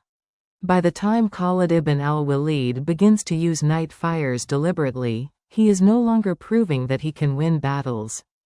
He is proving that he can prevent them. The distinction matters. Winning consumes resources. Preventing costs far less. The camp settles after dusk. Fires are usually kept small. Light attracts attention, and attention attracts trouble. But there are moments when attention is exactly the point. On such nights, Khalid orders something counterintuitive. More fires, not fewer. They are spaced carefully, not clustered as comfort would suggest, but distributed as distance implies. Each fire is tended by a small group. No one lingers long. Flames are fed just enough to be seen from afar, not enough to burn brightly. Smoke is allowed to rise in thin, uncertain columns. From a ridge or a distant plain, the picture forms slowly. Fires stretch farther than expected. They imply depth. They imply reserves. The darkness between them suggests even more unseen presence. This is not deception by falsehood. It is deception by omission. Khalid understands that the human mind, when uncertain, assumes the safer explanation. Observers do not report what they know, they report what they fear might be true. A commander receiving such reports must decide whether to risk engagement against a force that appears larger than anticipated. Most choose caution. The effect is not immediate. It builds over hours. Scouts return with overlapping but inconsistent estimates. More than expected. Hard to tell. Fires everywhere. Uncertainty spreads faster than certainty ever could. Inside the camp, discipline tightens. Men are instructed to move quietly between fires. No songs. No laughter. No sudden bursts of light. Silence supports the illusion. The army behaves as though it expects scrutiny, and that expectation itself becomes visible from a distance. Khalid walks the perimeter, watching not the fires, but the men tending them. He knows that deception fails when discipline slips. A careless gesture, a bright flare, a loud voice, any of these can collapse the image he is building. He keeps instructions minimal. Everyone knows their role. Over-instruction invites error. This is another lesson he learned long ago. Complexity is fragile. As the night deepens, something predictable happens on the other side. Movement slows. Scouts stop pushing forward aggressively. Patrols pull back. Messages are sent upward with qualifiers attached. Decisions are deferred until morning. Morning, everyone knows, changes the picture. That delay is the goal. Khalid does not need the enemy to retreat. He only needs them to wait. Waiting freezes initiative. It allows his own options to remain open. And yet, this tactic carries risk. If the illusion is tested, if the enemy probes aggressively, the fires will not stop blades. Deception buys time, not invulnerability. Khalid knows this. That is why he never relies on false numbers alone. The army behind the illusion must still be prepared to act. Throughout the night, readiness is maintained. Units rotate quietly. Scouts remain active beyond the fire line. Khalid expects challenge even as he creates hesitation. This balance, between appearing larger and remaining nimble, is difficult to sustain. Many commanders attempt it and fail by becoming overconfident in the image they project. Khalid resists this. He treats the illusion as a supplement, not a substitute. As dawn approaches, fires are reduced gradually, not extinguished all at once. Abrupt disappearance would raise suspicion. Instead, the pattern thins, suggesting orderly rest rather than withdrawal. Again, the mind of the observer does the work. When morning comes, the enemy faces a choice: advance against a force that seemed large and disciplined overnight, or adjust plans cautiously. Often, the latter is chosen. Negotiations begin. Routes are reconsidered. Engagement is postponed or avoided entirely. History records these outcomes briefly, if at all. No battle occurred. The enemy withdrew. Terms were discussed. What is not recorded is the night itself, the quiet labor of shaping perception. Khalid values these nights more than many victories. They preserve lives. They preserve momentum. They demonstrate control without destruction. But there is a cost. Repeated use of illusion trains opponents to question appearances. Over time, false numbers become less effective. Enemies learn to probe, to count more carefully, to distrust initial impressions. Khalid knows this. Deception is a finite resource. He uses it sparingly. And this raises the central tension of the story. If perception can end conflicts quietly, it can also delay necessary decisions. There are moments when clarity is unavoidable, when daylight must replace darkness, and numbers must be counted honestly. As this section closes, the fires still burn in the imagination more than on the ground. The enemy hesitates. Options remain open. Lives are spared, for now. But the unresolved question lingers, steady and unavoidable. After the night of scattered fires and uncertain counts, the opposing force does not rush forward at dawn. Dawn, after all, is when illusions are supposed to fail. Instead, there is hesitation. Patrols advance cautiously. Scouts return with reports that correct nothing and clarify little. The picture they saw at night cannot be confirmed by daylight without risk, and risk is precisely what uncertainty is meant to prevent. For Khalid ibn al-Walid, this pause is not a victory. It is a condition, one that must be managed carefully. He does not press the illusion. He does not add more fires the next night. Repetition dulls effect. Instead, he shifts emphasis from appearance to posture.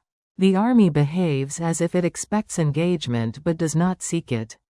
Formations remain compact. Supply lines are tightened. Scouts range farther but return sooner. This posture communicates something subtle. We are ready, but not anxious. That message matters. Opponents begin to probe more deliberately. Not attacks, tests. A small advance here, a show of movement there. Khalid allows these to occur. He does not respond dramatically. Overreaction would suggest fear. Underreaction would invite escalation. He answers proportionately, briefly, and then settles again. This rhythm frustrates the other side. They cannot provoke a mistake. They cannot confirm weakness. They cannot be certain that the force they face is smaller than it appeared at night. And because certainty remains elusive, initiative stays frozen. Behind the scenes, Khalid is already preparing for the moment when deception will no longer suffice. He knows that illusions work best when supported by reality. So he improves the reality. Units are repositioned to shorten response times. March routes are adjusted to allow rapid concentration if needed. He ensures that if the enemy commits suddenly, the army can appear even stronger than it did in darkness. This is the often missed truth of false numbers. They succeed only when the true numbers are well handled. As days pass, pressure builds, not on Khalid's army, but on the opposing command. Supplies must be consumed whether battles occur or not. Morale must be maintained in uncertainty. Leaders must explain why action is delayed. Each day without engagement drains confidence. Some advocate attack. Others urge withdrawal. Disagreement grows. Khalid does not hear these arguments directly, but he expects them. He has seen this pattern before. Uncertainty divides decision-makers faster than defeat ever could. When negotiations are proposed, tentative at first, then more openly, Khalid receives them without triumph. He listens. He measures sincerity. He offers terms that are firm but restrained. He avoids humiliation. Humiliation creates future enemies. This restraint surprises many. Why not press advantage? Why not demand more while fear is present? Khalid's answer, though rarely spoken aloud, is consistent. Fear is unstable. Agreements made under panic rarely last. He prefers terms accepted under caution. Caution thinks about tomorrow. In some cases, the outcome is simple withdrawal by the opposing force. In others, it is a redefinition of boundaries, a delay of conflict, a shift of attention elsewhere. These results do not read like conquest in later chronicles. They are often summarized in a line or two, if mentioned at all. But they matter. Each avoided battle preserves strength for future necessity. Each postponed confrontation reshapes the strategic landscape quietly. Khalid is not interested in headlines. He is interested in accumulation, of preserved lives, of options kept open, of opponents trained to hesitate. Yet illusion has a shelf life. Over time, enemies adapt. They learn to count fires more carefully. They send scouts closer. They test with sharper probes. The margin for error narrows. Khalid recognizes this early. He reduces reliance on false numbers before they fail dramatically. This is discipline again, not of men, but of method. He shifts back toward clarity. Daylight maneuvers, visible formations, controlled demonstrations of strength that do not depend on darkness to impress. The army's reputation now carries weight of its own. Deception becomes an occasional tool, not a foundation. The men notice this shift. They understand that the fires were never the point. The point was time. Time to rest. Time to position. Time to negotiate. Time to decide. Time has been bought. Now it must be spent wisely. As the army moves forward into situations where night fires will no longer shape outcomes, open fields, populated regions, political centers, Khalid recalibrates again. He knows that deception, like silence, must eventually give way to visibility. The lesson of these nights settles quietly into practice. Control perception when you must, but never confuse perception with strength. This lesson will matter greatly later, when speed replaces patience, when daylight leaves no room for guessing, and when numbers must be used rather than implied. For now, the fires dim. Not because they are no longer useful, but because their work is done. And the unresolved question that remains, hovering just beyond the edge of the camp, is this: siege work. Sieges are the opposite of marches. Marches reward motion. Sieges punish it. In a siege, movement wastes energy, impatience costs lives, and time, slow, heavy time, becomes the primary weapon. Nothing advances quickly, and nothing ends cleanly. This story is about that kind of war. By the time Khalid ibn al-Walid becomes involved in siege work, he already understands something many commanders never fully accept. Battles are arguments, but sieges are negotiations conducted without words. Every day that passes is a statement. Every ration consumed is a message. And most of the messages are boring. A city under siege does not fall because of fear alone. It falls because of arithmetic. How much grain is stored? How many mouths must be fed? How long the wells last? How quickly illness spreads when space is tight and water is rationed? These numbers matter more than courage. Khalid approaches sieges the way an accountant approaches debt, not with anger, but with patience. He wants to know what is inside the walls before he decides what to do outside them. The first days of a siege are always deceptive. The defenders shout from the walls. They display confidence. They ration loosely, to show abundance. They send signals meant to discourage waiting. Khalid does not react to these displays. He knows they are performances. Instead, he studies routine. When do gates open for water? How often are patrols changed? Which sections of the wall are repaired quickly, and which are ignored? These details reveal strain long before it becomes visible. Outside the walls, life must remain controlled. This is harder than it sounds. Soldiers unused to waiting become restless. They want action. They interpret stillness as weakness. Khalid counters this by structuring time deliberately. Days are divided clearly. Watches rotate predictably. Work is assigned even when there is nothing urgent to do: maintenance, digging, reinforcing positions that may never be tested. Purpose prevents impatience from turning into recklessness. This is siege work. No songs, no charges, just tasks that repeat. Khalid pays particular attention to supply discipline. It is easy to assume that the besieger has advantage, but this is not always true. An army outside the walls must feed itself too. Overconfidence here is fatal. Khalid enforces rationing early, before scarcity demands it. Men complain less when discipline feels proactive rather than reactive. He also controls contact. Small engagements, taunts, skirmishes, nighttime harassment, are minimized. Not because they are dangerous, but because they are distracting. Distraction shortens patience. Khalid wants the defenders to feel watched, not entertained. When sorties occur, they are met calmly. No pursuit beyond necessity. No dramatic counterattack. Each clash is treated as maintenance, not opportunity. The message is consistent. We are here for as long as this takes. Inside the city, this message is received slowly, but it is received. The defenders begin to realize that there will be no mistake to exploit.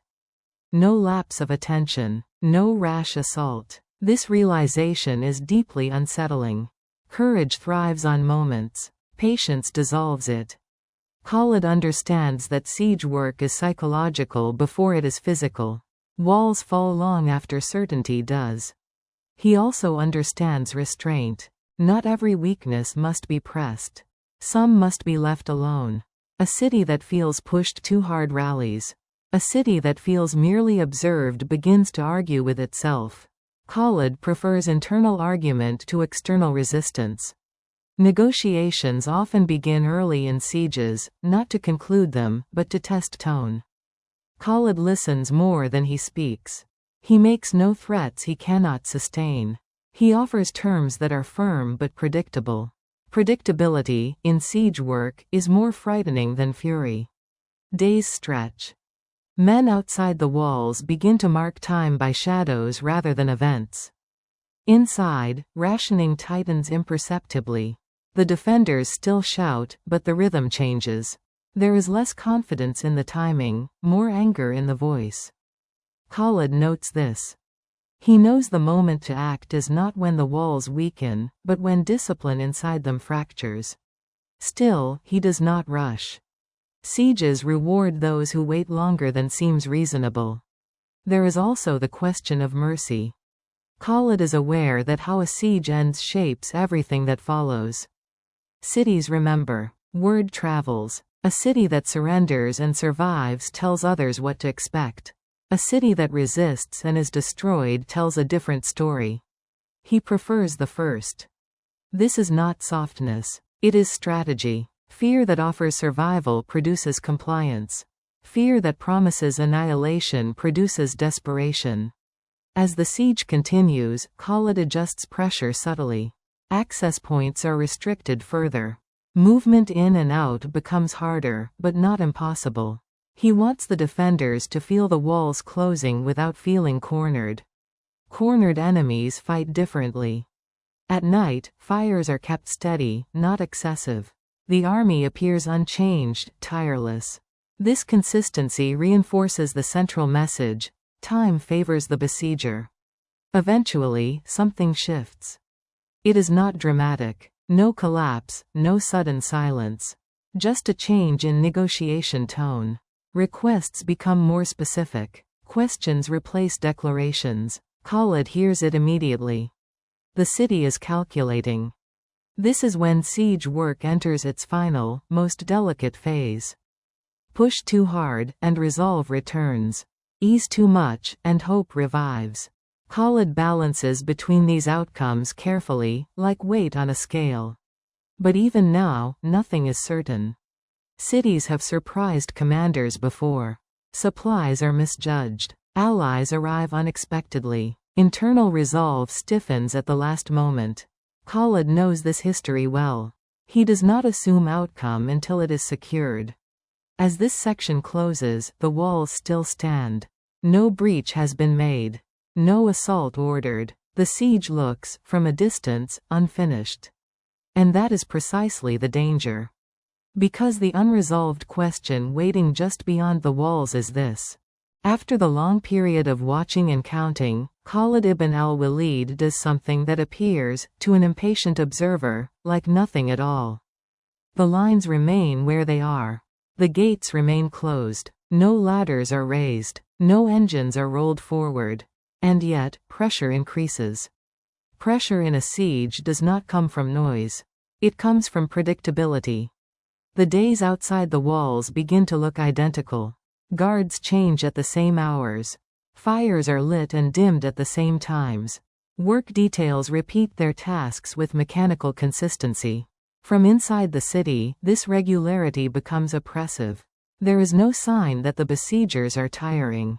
No hint that attention is drifting. No visible argument among commanders.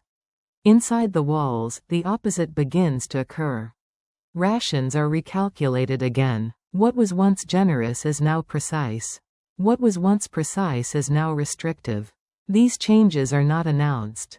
They are felt. A little less bread. A little more water mixed into grain. A little longer between distributions. Each adjustment is small enough to deny panic, but together they reshape daily life. Khalid understands that panic is not the goal. Panic unifies people against an external threat. Discomfort divides them internally. Arguments begin quietly, not about surrender, but about management. Who miscounted? Who promised more than could be delivered? Who is responsible for distribution? These questions matter because they turn attention inward. Outside, Khalid limits interaction further. He refuses taunts. He avoids skirmishes that would allow defenders to feel active. He does not answer every message sent from the city. Silence, here, is not neglect. It is a signal that negotiation will occur only on his terms. This restraint unsettles the defenders more than threats ever could. When negotiations do resume, Khalid changes tone subtly. He does not demand immediate surrender. He discusses conditions hypothetically. He speaks of timing rather than outcome. He asks practical questions. How many civilians? How much grain remains? How long wells have lasted in past droughts? These questions are not traps. They are mirrors. They force the defenders to confront numbers they have been avoiding. At the same time, Khalid ensures his own army does not appear complacent. Patrols continue. Positions are reinforced quietly. Supplies are protected. He knows that defenders often look for signs of besieger weakness late in a siege. He offers none. This is the most exhausting phase for both sides. Outside the walls, boredom sets in. Soldiers question why nothing is happening. Khalid addresses this not with speeches, but with structure. Tasks are rotated. Small improvements are made to camps. Training continues lightly. The army stays occupied without being strained. Inside the walls, boredom is more dangerous. There is less to do, less to distract from hunger and uncertainty. Time stretches. Days feel longer. Nights feel heavier. Eventually, a critical shift occurs. The defenders stop asking if the siege will end and start asking how. This change is subtle but decisive. Khalid hears it in the language of envoys. Requests become conditional. If we were to open the gate. If terms could be agreed. The future tense appears. Khalid responds carefully. He offers terms that preserve life and order. He avoids humiliation. He insists on clarity. There are no vague promises, no last-minute surprises. The defenders must know exactly what will happen if they comply. This clarity is deliberate. Uncertainty prolongs resistance. Certainty, even harsh certainty, allows decisions. Still, Khalid does not rush closure. He allows time for internal debate inside the city. He knows that forcing immediate agreement can fracture compliance later. A city that surrenders reluctantly may revolt at the first opportunity. A city that surrenders after internal consensus is more stable. This patience is difficult to maintain. Every additional day costs resources. Every delay risks outside intervention or unexpected change. Khalid weighs these risks continuously. Siege work is constant calculation. When agreement finally comes, it is anticlimactic. There is no dramatic breach. No final assault. Gates open under supervision. Arms are surrendered in an orderly fashion. Civilians move cautiously, watching faces, listening for tone. Khalid ensures discipline is absolute. No looting. No retaliation. Orders are enforced immediately. This moment matters more than the siege itself. Cities remember how they were treated at the end. News travels faster than armies. A city spared becomes an argument more persuasive than any threat. But even as the siege concludes, Khalid remains cautious. He knows that the end of waiting creates a new vulnerability. Complacency often follows success. He maintains order longer than seems necessary. He oversees transition carefully. He does not assume goodwill, he builds it through consistency. The siege is over, but its lesson is not. Waiting has proven effective, but only because it was active waiting, structured waiting, disciplined waiting. Passive delay would have failed. Impatience would have destroyed everything achieved. As the army prepares to move on, the men carry with them a changed understanding of power. They have seen that control does not always come from force, and that time, properly managed, can dismantle resistance without bloodshed. Yet one question remains unresolved. Sieges cannot be endless. Waiting cannot be the only answer.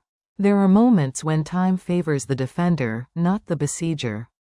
There are walls that hide supplies longer than expected, leaders who hold discipline longer than calculation predicts. As Khalid looks ahead to future campaigns, he knows this truth well. And so the quiet, lingering question that follows the army away from the walls is this: when speed replaces steel. There is a moment in warfare when metal becomes secondary. Steel still matters, of course. Blades still cut. Shields still break. But there are times, rare, decisive times, when speed does more work than force ever could. When distance, timing, and direction determine outcomes long before any weapon is raised. This story is about those moments. By now, Khalid ibn al-Walid has learned every lesson that patience can teach. He has marched without drums, waited behind walls, shaped perception with night fires, and preserved armies through measured retreat. These experiences have not dulled his appetite for action. They have refined it. Speed, he understands, is not haste. Speed is arriving before the enemy finishes thinking. The difference matters. In the open spaces of Arabia and the borderlands beyond, armies do not collide by accident. They approach along known routes, around water sources, through passes that funnel movement. Everyone knows these paths. Everyone expects them to be used. And because they are expected, they are watched. Khalid begins to exploit this expectation. He studies maps not for terrain alone, but for habit. Which routes are always chosen? Which are avoided because they are uncomfortable, not impossible? Where does the enemy assume movement will slow, and therefore feel safe? These assumptions are where speed lives. A fast army is not one that moves quickly every day. That exhausts men and animals. A fast army is one that moves unexpectedly at the decisive moment, after conserving strength everywhere else. Khalid plans his movements accordingly. Most days are ordinary. Marches are steady. Rest is enforced. Supplies are managed carefully. Nothing suggests urgency. This lulls observers into false prediction. They expect tomorrow to resemble today. Then, without announcement, everything compresses. Routes shorten. Loads lighten. Orders simplify. Non-essential elements are left behind. The army becomes lean, not permanently, but temporarily. This is not a state you can maintain. It is a condition you enter briefly, deliberately. This is when speed replaces steel. The movement begins at an hour others avoid. Late night, pre-dawn, the moment when attention is lowest and fatigue highest. Scouts move ahead not to gather information, but to confirm that assumptions still hold. Khalid does not want new intelligence. He wants to know whether the old picture is still valid. When it is, he commits. The army moves faster than expected, not because men are pushed beyond limit, but because friction has been removed. No debates. No adjustments mid-march. Everyone knows the route and the objective. Clarity creates velocity. Dust rises, but it does not alarm anyone at first. Dust always rises somewhere. Only later does it register that the direction is wrong, or the timing is. By the time the enemy understands what is happening, the calculation window has closed. Khalid does not seek battle immediately. That would squander advantage. Instead, he uses speed to reposition, to take ground that forces the enemy to react awkwardly. Supply lines are threatened. Escape routes narrow. Camps are approached from directions considered safe. Steel is still sheathed. The pressure comes from orientation, not impact. This is deeply unsettling to face. A slower enemy can be measured. A faster one disrupts planning itself. Officers argue not about tactics, but about whether their understanding of the situation is even correct. Orders are delayed. Units hesitate. Momentum leaks away. Khalid counts on this leakage. He has learned that momentum, once lost, is difficult to recover. It does not return just because you want it to. It returns only if conditions allow. Speed denies those conditions. When engagement finally occurs, it is often brief. The enemy is poorly aligned, reacting rather than choosing. Their formations are correct in theory but wrong in placement. Khalid presses only where pressure compounds confusion.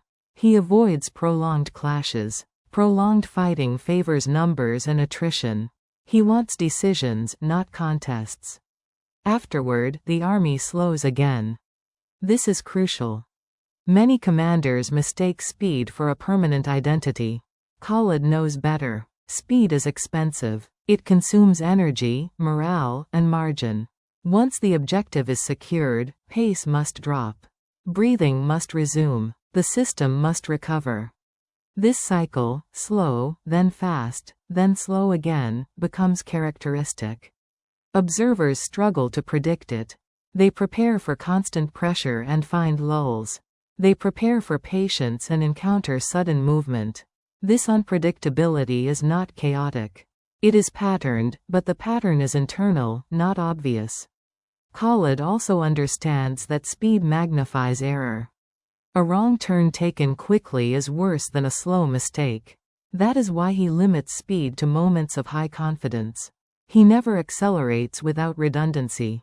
Scouts, fallback routes, contingency plans, these remain in place even during rapid movement. Speed replaces steel only when preparation replaces improvisation. There is a moral dimension to this as well. Fast victories reduce casualties. They shorten exposure. They end conflicts before bitterness deepens. Khalid values this outcome, not because he avoids fighting, but because he understands its cost. Yet speed has a darker side. It can tempt commanders into believing they are untouchable. It can produce arrogance masked as decisiveness. Khalid resists this by anchoring every rapid movement in restraint learned earlier. He does not chase fleeing forces beyond purpose. He does not overextend to prove a point. He knows that speed, once admired, invites challenge. Enemies adapt. They fortify unexpected routes. They place pickets farther out. They harden supply lines. Khalid expects this. Speed is not a trick. It is a phase in an ongoing contest of adaptation. As campaigns continue, the reputation forms quietly. This is an army that appears where it should not be, when it should not be there, ready before others have finished preparing. Steel still matters, but it is no longer the first language spoken. And this brings the story to its unresolved edge. Speed has replaced steel, for now. Distance has done the work blades once did. Decisions have been forced without prolonged violence. But speed cannot replace steel forever. There will come moments when movement alone is insufficient. When terrain constrains acceleration. When objectives cannot be bypassed or reoriented. When confrontation becomes unavoidable. As this section closes, the army slows again. Dust settles. Camps are established. Breath returns. And the question that remains, steady and unavoidable, is this. When Khalid ibn al-Walid brings an army to a place earlier than expected, the advantage is real, but fragile. Speed creates a gap in the enemy's thinking, not an end to their capacity. That gap closes quickly. The question that matters is not how fast you arrived, but what you do before the gap disappears. The first hours after arrival are the most dangerous. Men are alert but tired. Animals are warm and thirsty. Supplies have been thinned to allow acceleration. Khalid's first orders are not aggressive. They are stabilizing. Water is distributed. Perimeters are set. Scouts are sent farther than usual, not to expand, but to confirm that the enemy is indeed off balance and not preparing a counterstroke. This is where many fast operations fail, by assuming surprise lasts longer than it does. Khalid does not assume. He measures. He looks for signs that the enemy has reoriented. Dust on distant ridges, messenger traffic increasing, patrol patterns tightening. If those signs appear quickly, speed must be converted into posture. If they do not, speed can be converted into pressure. Pressure, now, is selective. Khalid does not try to do everything at once. He chooses one consequence of arrival and deepens it. A supply route is cut more cleanly. A crossing is blocked decisively. A camp is threatened just enough to force relocation. Each action narrows options without provoking a full engagement. Steel remains present but restrained. This restraint confuses opponents who expect momentum to continue into assault. Instead, they encounter stillness again, organized, watchful, deliberate. The shift is unsettling. They prepare for attack and receive waiting. They prepare for negotiation and receive movement elsewhere.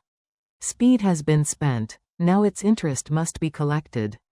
Inside the army, Khalid manages a different problem: expectation. Men who moved quickly often expect quick resolution. When resolution does not come, impatience grows. Khalid counters this by explaining intent, not every detail, but enough to anchor purpose. He reminds officers that speed was a means, not an identity. Identity is dangerous when it hardens. He reintroduces rhythm. March pace slows. Rest cycles return. Loads are redistributed. The army exhales. This is not retreat, it is consolidation.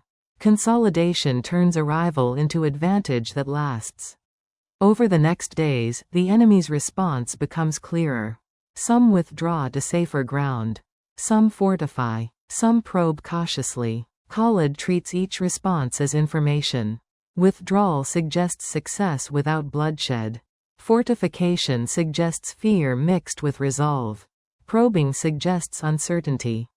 Each requires a different answer. Against withdrawal, he does not pursue blindly. He secures what has been gained and lets distance work again. Against fortification, he positions to threaten supply and morale rather than walls. Against probing, he responds briefly and then resets, denying feedback that would clarify his limits. This adaptive calm frustrates attempts to regain initiative. Yet speed leaves traces. Animals need recovery. Equipment shows wear. Men accumulate small injuries. Khalid addresses these proactively. He shortens lines. He postpones further rapid movement. He accepts that speed cannot be repeated immediately without cost. This acceptance is critical. Commanders who chase speed repeatedly end up chasing exhaustion. Khalid resists the temptation. He treats speed like a reserve, spent only when conditions are precise and the return is clear. As days pass, the strategic picture shifts. What once required a race now requires leverage. Negotiations begin or resume. Khalid engages without urgency. He knows the memory of sudden arrival still shapes the conversation. He does not need to restate it. When talks stall, he does not threaten with immediate assault. He adjusts posture. Small movements signal that options remain open. The enemy remembers how quickly he arrived last time and recalculates again. This is the quiet aftershock of speed. Not all outcomes are clean. Some enemies test resolve. Some attempt counter-movement. Khalid responds proportionately, never allowing escalation to erase the advantage of restraint. When steel is used, it is used briefly and purposefully, enough to reassert boundaries, not enough to untangle. The army learns a crucial lesson here: speed wins access, discipline wins outcomes. This lesson settles into practice. Officers stop asking when the next rapid move will come. They begin asking what conditions would justify it. This shift in thinking marks maturity. The army is no longer chasing moments, it is managing phases. Khalid encourages this thinking by sharing criteria. Not publicly, not formally, but through repeated patterns. Speed is authorized when three conditions align: clarity of objective, reliability of route, and capacity to consolidate afterward. Miss one, and speed waits. This predictability within unpredictability builds trust. Opponents adapt too. They harden routes. They widen patrols. They plan for unexpected timing. Khalid welcomes this. Adaptation raises the threshold for future speed, which is exactly where he wants it. When speed is harder to execute, it is also harder to waste. Eventually, a different kind of pressure emerges, political rather than tactical. Leaders on the other side must explain why territory shifted so quickly, why supply lines were threatened without decisive battle, why their plans were disrupted by movement alone. These explanations cost authority. Authority lost here cannot be recovered by force easily. Khalid understands that this is where speed's true effect lies. Not in shock alone, but in erosion of confidence. As the campaign continues, steel will speak again.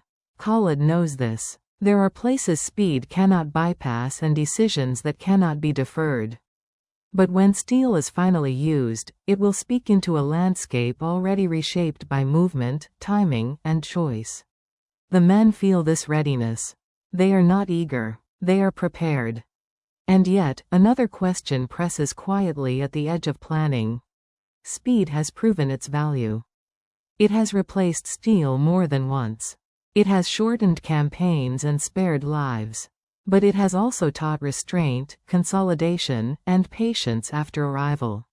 So the unresolved question that follows Khalid into the next phase is this. Cities that opened their gates, when walls decide not to resist. Cities do not surrender all at once. They hesitate. They argue. They measure time in rumors and nights in whispers. Long before gates open, minds inside the walls begin to shift. This story is about those shifts, quiet, administrative, deeply human, and how entire cities choose survival over spectacle. By the time Khalid ibn al-Walid begins to encounter cities that open their gates without a fight, he understands something essential. Cities do not fear armies as much as they fear uncertainty. A predictable conqueror is less frightening than an unpredictable war. These cities are not cowards. Many are fortified. Many have weapons, walls, and men trained to defend them. What they lack is not strength, but appetite, for destruction, for hunger, for years of recovery after a glorious stand that no one outside will remember. Inside a city, war is not heroic. War is storage rooms being counted again. It is elders debating grain usage. It is guards wondering whether their families will eat if the gates stay closed. It is merchants calculating how long trade can remain frozen before livelihoods vanish. Khalid understands this because he listens. He does not approach cities with immediate threats. He approaches them with options. Not generous options, not flattering ones, but clear ones. Clarity, in these moments, is more powerful than force. The army arrives and does not rush. No ladders, no engines, no dramatic encirclement. Camps are established deliberately, visible but controlled. The message is not, "We are angry," but, "We are staying." This distinction matters. Inside the walls, defenders watch closely. They look for signs of chaos. They listen for shouting. They count fires. They note routines. What they see unsettles them. Discipline without urgency. An army that does not need to hurry is an army that expects time to work in its favor.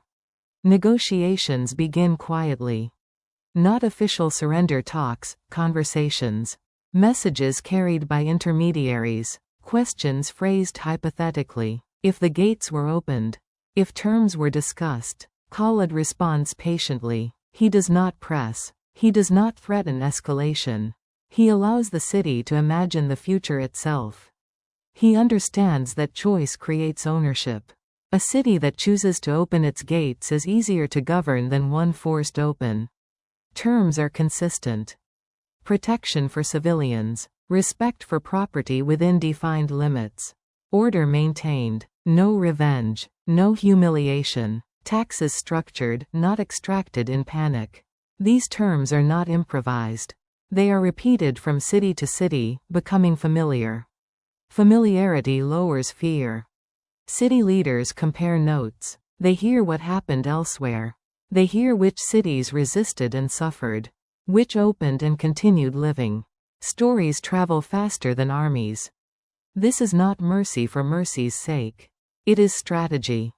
A city that opens its gates preserves infrastructure. Infrastructure supports future stability. Stability reduces the need for force. Khalid sees cities not as prizes, but as systems that must continue functioning. Inside the walls, debate intensifies. Young men argue for honor. Older men argue for continuity. Merchants argue for trade. Religious leaders argue for preservation of community. None of these arguments are trivial. Khalid does not try to influence them directly. Influence imposed from outside hardens opposition. Instead, he waits. Waiting, here, is not siege. It is presence. As days pass, something subtle happens. The idea of resistance loses urgency. The army does not provoke. No farms are burned unnecessarily. Water access is not denied. Life inside the city continues, uneasily, but intact. Resistance thrives on outrage. Without it, justification weakens. Eventually, the gate opens, not dramatically, but administratively. Guards step aside. Officials meet outside. Keys change hands. The city transitions from enemy territory to governed space without bloodshed. These moments rarely appear in heroic histories. There is no climactic charge. No collapse of walls. Just paperwork, oaths, and reorganization. And yet, these moments reshape regions more permanently than battles ever could. Khalid is careful during entry. Discipline is absolute. No looting. No wandering. No settling of old scores. Soldiers are reminded that their behavior now will be remembered longer than any fight. Punishment for disobedience is swift and visible. Order must be immediate. Civilians watch closely. They look for signs of betrayal. They expect chaos. When none comes, relief replaces fear slowly. Trust does not arrive at once. But panic fades. Khalid does not linger unnecessarily. He establishes governance, confirms arrangements, and moves on. Remaining too long invites friction. Stability requires distance as much as oversight. As more cities open their gates, a pattern forms. Resistance becomes isolated. Cities that still fight do so knowing alternatives exist. Their choice becomes deliberate, not default. This changes how force is applied. When resistance occurs, it is clearer, and consequences are understood. Khalid does not celebrate open gates. He records them. Records matter. They create precedent. Precedent creates predictability. Predictability reduces future resistance. Yet this strategy carries a hidden risk. Mercy, consistency, and patience can be misread as softness. Some may test boundaries. Some may delay, hoping for better terms. Khalid knows this. He balances restraint with resolve. Terms are not endlessly negotiable. Time does not always favor the city. But he never bluffs. A threat not carried out destroys credibility. Khalid avoids threats entirely unless prepared to act. Silence, again, does much of the work. As this section closes, another city stands at the edge of decision. Gates still shut. Debates still unresolved. The army waits, not impatiently, not passively, but attentively. And the unresolved question that presses against the walls is this. The first danger is relief. Relief makes people careless. It tempts both soldiers and civilians to believe the hard part is over. Khalid ibn al-Walid knows better. He has learned that transitions, between enemy and governed, between fear and routine, are where systems fail most often. So the work begins immediately. Inside the city, authority is clarified before anything else. Khalid insists on named responsibilities: who collects taxes, who keeps order, who resolves disputes, who speaks for the city. Ambiguity invites conflict. Clear roles prevent it. He does not replace everything at once. Continuity matters. Existing administrators remain where possible, supervised rather than dismissed. This choice reassures the population. People fear sudden change more than new rule. Familiar faces performing familiar tasks signal that life will continue.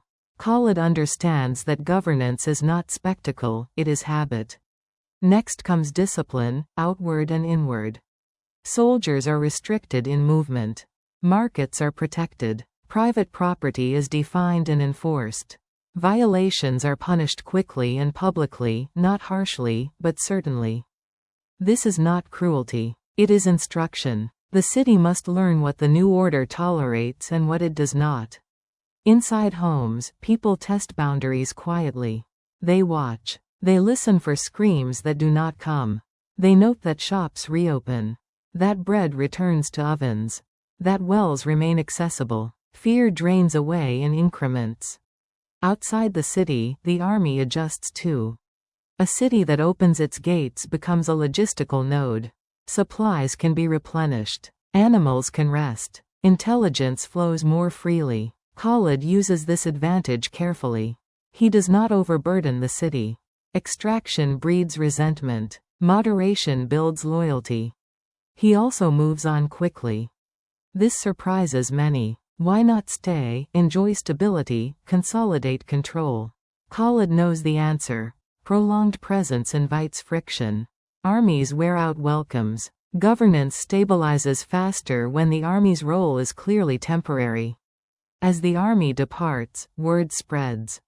Travelers carry stories, not dramatic ones, but reassuring ones. They kept order. They did not loot. Life continued. These stories travel along trade routes and into council chambers. They shape expectations long before armies arrive. Expectations are powerful. Cities now begin to calculate differently. Opening gates is no longer an act of desperation. It becomes an option with known outcomes. Resistance becomes a choice rather than default posture. This changes the moral weight of resistance. When a city resists now, it does so knowing what the alternative looked like. Khalid treats this distinction seriously. He does not relish punishment, but he does not confuse mercy with indecision. Consistency must include consequences.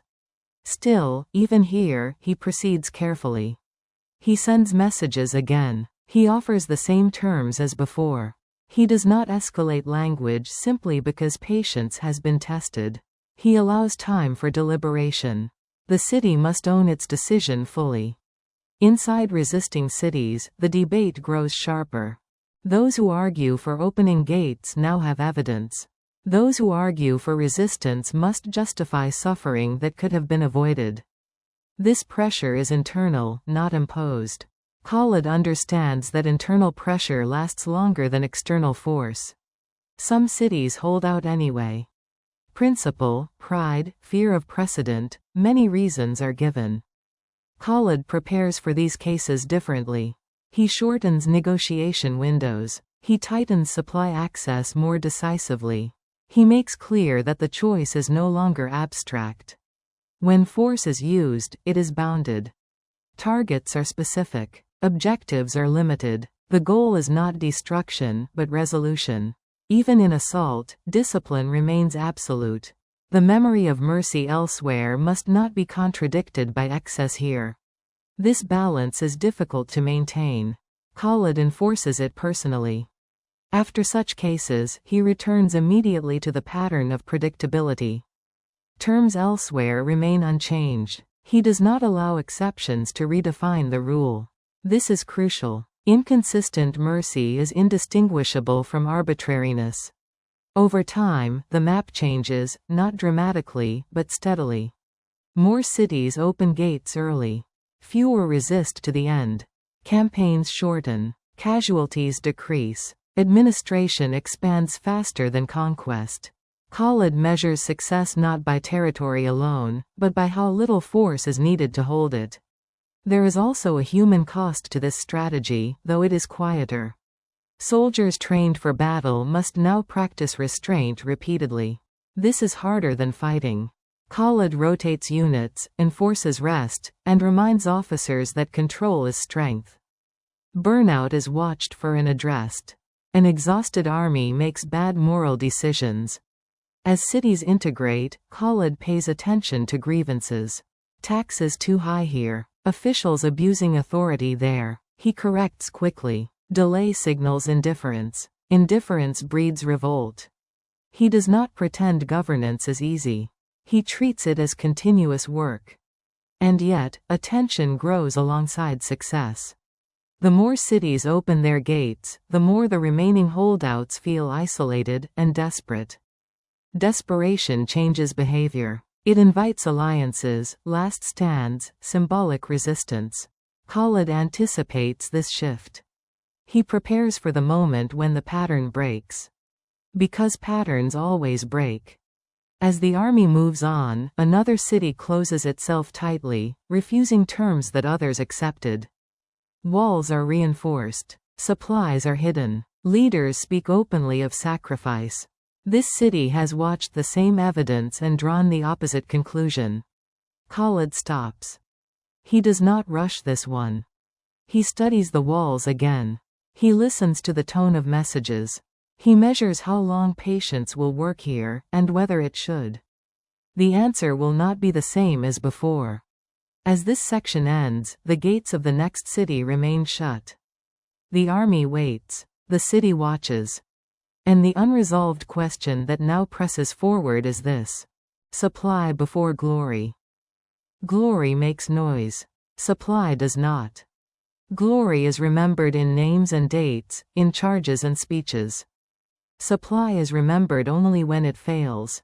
And because it fails quietly, first in the stomach, then in the temper, then in the will, it is often ignored until it is too late. This story is about the work that happens before anyone is allowed to be brave. By the time Khalid ibn al-Walid begins to insist on supply before glory, he has already seen enough to know that courage without preparation is simply waste. He has watched armies dissolve not because they were outmatched, but because they were underfed, underwatered, and overconfident. Supply, to Khalid, is not background work. It is command. Before any movement is approved, questions are asked that sound dull to impatient ears. How many days of grain? How many animals can drink at each well? How long before fodder runs out? What happens if one route closes? These are not rhetorical questions. Each one has consequences. Khalid knows that a single miscalculation here will not announce itself with drama. It will appear as irritability, as slower response times, as small arguments that turn into disobedience. By the time steel is raised, the battle has already been lost. So he begins with counting. Counting sacks, counting skins, counting mouths. This counting is not delegated blindly. Khalid checks assumptions personally. He does not mistrust his officers, he mistrusts optimism. Optimism inflates numbers quietly. Reality does not forgive it. Water receives particular attention. In the lands he moves through, water decides everything. Routes are chosen not by straightness, but by reliability. A longer path with dependable wells is superior to a shorter one with uncertainty. Khalid repeats this principle until it becomes habit among his officers. No one argues with results. He also enforces something unpopular: rationing before scarcity. This offends pride. Men believe rationing signals weakness. Khalid knows the opposite is true. Early rationing preserves choice. Late rationing signals desperation. He introduces limits gradually, predictably, so the army adapts without shock. Food is treated the same way. Meals are regular, not abundant. Hunger sharpens focus, but only slightly. Khalid is careful not to push that edge. A hungry army becomes reckless. A fed army can wait. He also watches distribution carefully. Unequal supply destroys morale faster than low supply. Khalid insists that officers eat what soldiers eat. No private stores. No special privileges. This rule is enforced strictly. Resentment is more dangerous than the enemy. Supply lines are protected more carefully than front lines. This surprises those who equate bravery with exposure. Khalid explains simply, "You can replace a fighter, you cannot replace a broken system easily. Carts, animals, handlers, these are assets, not accessories." Scouts are tasked not only with enemy movement, but with terrain condition. A well that ran last season may not run now. Khalid never assumes. He asks locals. He listens to farmers more than warriors when it comes to land. This listening is quiet, uncelebrated, and essential. There are moments when glory tempts even him. A quick advance might catch the enemy unprepared. A forced march could end a campaign early. Officers suggest it. The opportunity looks real. Khalid weighs it carefully, and often refuses. He refuses not because he doubts success, but because he doubts sustainability.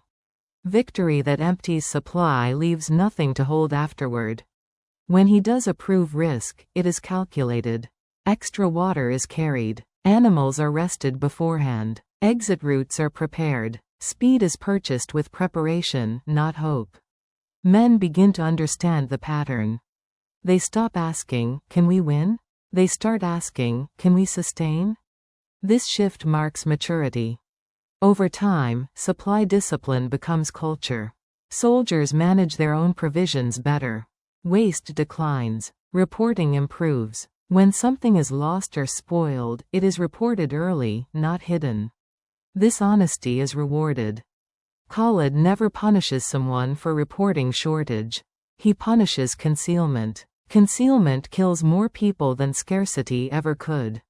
As campaigns extend farther from familiar territory, this discipline proves its worth. While others hesitate or turn back, Khalid's forces continue steadily. Not faster, just longer. Enemies notice this. They expect fatigue. They expect overextension. It does not come. Instead, they face an army that arrives with margins intact. This undermines their own planning. They must react sooner, under worse conditions. Supply has already won half the contest. There is also a moral dimension to this insistence. An army that eats predictably does not plunder impulsively. Khalid enforces strict limits on foraging. Civilians are protected. Transactions are regulated. Theft is punished. This preserves local goodwill and future supply reliability. Pillaging feels efficient in the moment.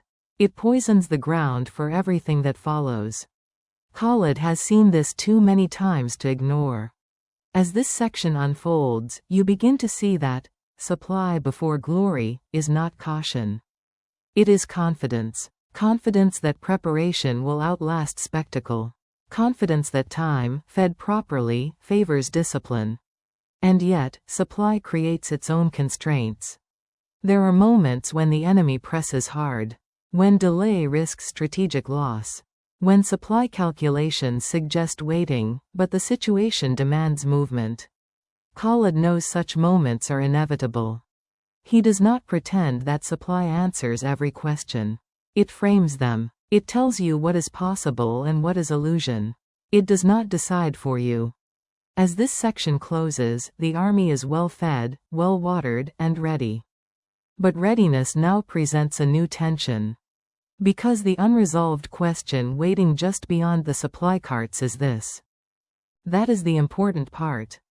For Khalid ibn al-Walid, the crisis that follows careful supply planning is not the sudden absence of food or water, but something more uncomfortable: abundance with limits. Enough to continue, not enough to be careless. Enough to tempt action, not enough to forgive error. This is where command becomes difficult. When supplies are visibly failing, decisions are obvious.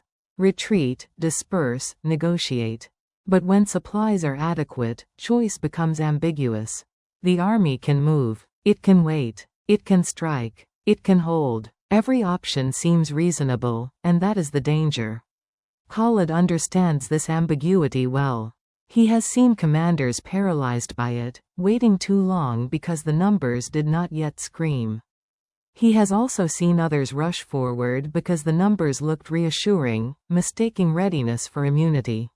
He does neither.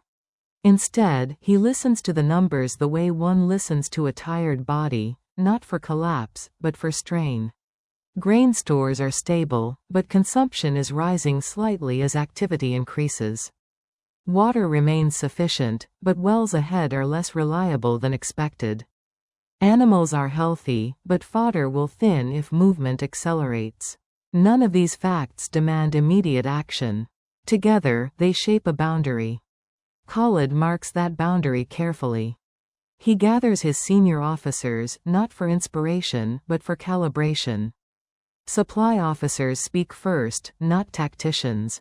This is deliberate. Glory speaks loudly. Logistics speaks truth quietly. The discussion is not about winning. It is about how much time exists before choice is forced. This reframing changes everything. Instead of asking, should we attack? The question becomes, if we do not act now, what becomes impossible later? Instead of asking, can we afford speed? The question becomes, can we afford delay? Supply begins to speak back, not with orders, but with constraints.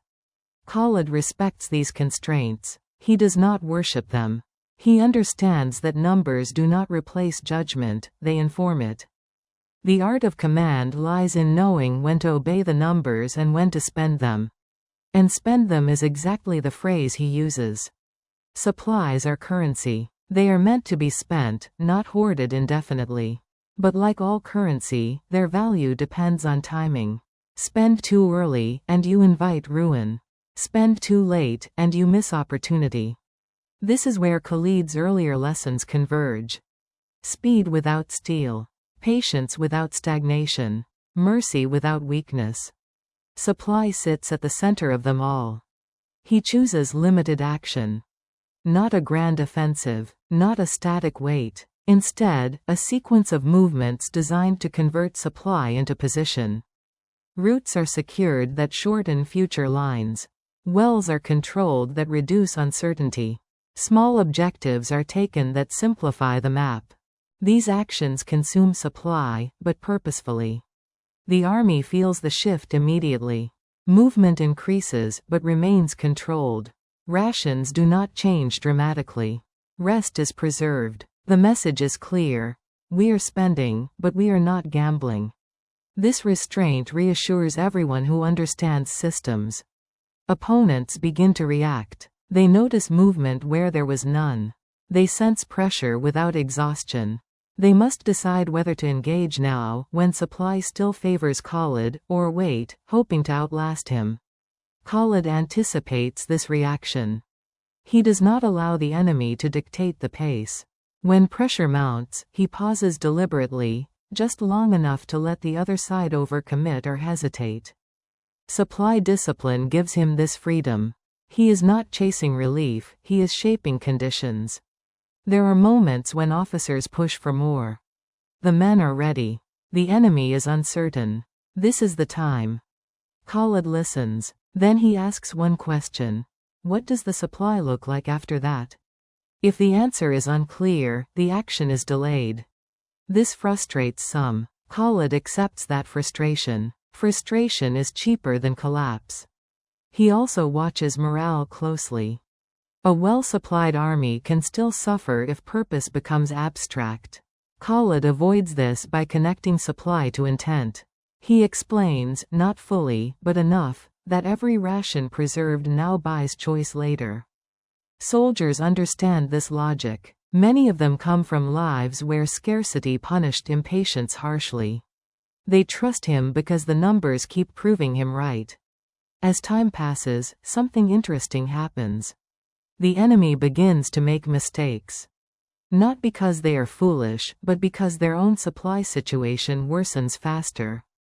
They move more often. They probe more aggressively. They strain their own systems in response to pressure that does not exhaust Khalid's. Supply, again, is doing the work. When the decisive moment finally approaches, it does not arrive as a surprise. Khalid has been watching it form for days. Supplies are still adequate. Routes are secured. The enemy's options have narrowed. Now, spending makes sense. Orders are given. Movement accelerates. Supplies are drawn down deliberately. Speed returns briefly, supported by everything preserved earlier. The action is sharp, contained, and effective. When it ends, the army slows again. Supplies are reassessed immediately. Losses are counted honestly. There is no pretending that expenditure did not occur. Khalid adjusts plans based on what remains, not on what he wishes remained. This honesty preserves trust. The army learns a critical lesson here. Supply is not something you protect forever. It is something you protect until it can be used to end uncertainty. And yet, even now, Khalid does not confuse success with finality. Supplies can be rebuilt. Confidence can be restored. Enemies adapt. The cycle will repeat, in different terrain, with different numbers. As this section draws to a close, the army rests again, fed, ordered, intact. But the deeper question has not gone away. It has only sharpened. Because supply has guided decisions well so far. It has prevented rashness and enabled decisive action at the right moment. Still, one question remains unanswered, hovering just beyond the ledgers and ration lists. For Khalid ibn al-Walid, the final phase of a supply-led campaign is not defined by what was gained, but by what remains, and by what must now be protected while memory is still fresh and confidence still fragile. When the decisive movement ends, the army does not linger in celebration. There is no indulgence. No assumption that success entitles rest without structure. Khalid orders an immediate accounting, because he knows this truth better than most. The moment after success is when discipline dissolves fastest. Animals are checked first. Then water. Then grain. Then men. This order is deliberate. A commander who begins by praising men encourages them to forget their condition. Khalid begins by measuring condition, so that praise, when it comes, does not become license. The numbers are written down plainly. Losses are acknowledged without softening language. Expenditure is recorded honestly. There is no attempt to disguise how much the final action cost. Concealment here would poison future judgment. This is the last lesson of supply before glory. You must look directly at what glory consumed. Some officers are surprised by how little remains. Not because planning failed, but because planning succeeded exactly as intended. The supply margin was spent to end uncertainty. Now uncertainty is gone, but so is surplus.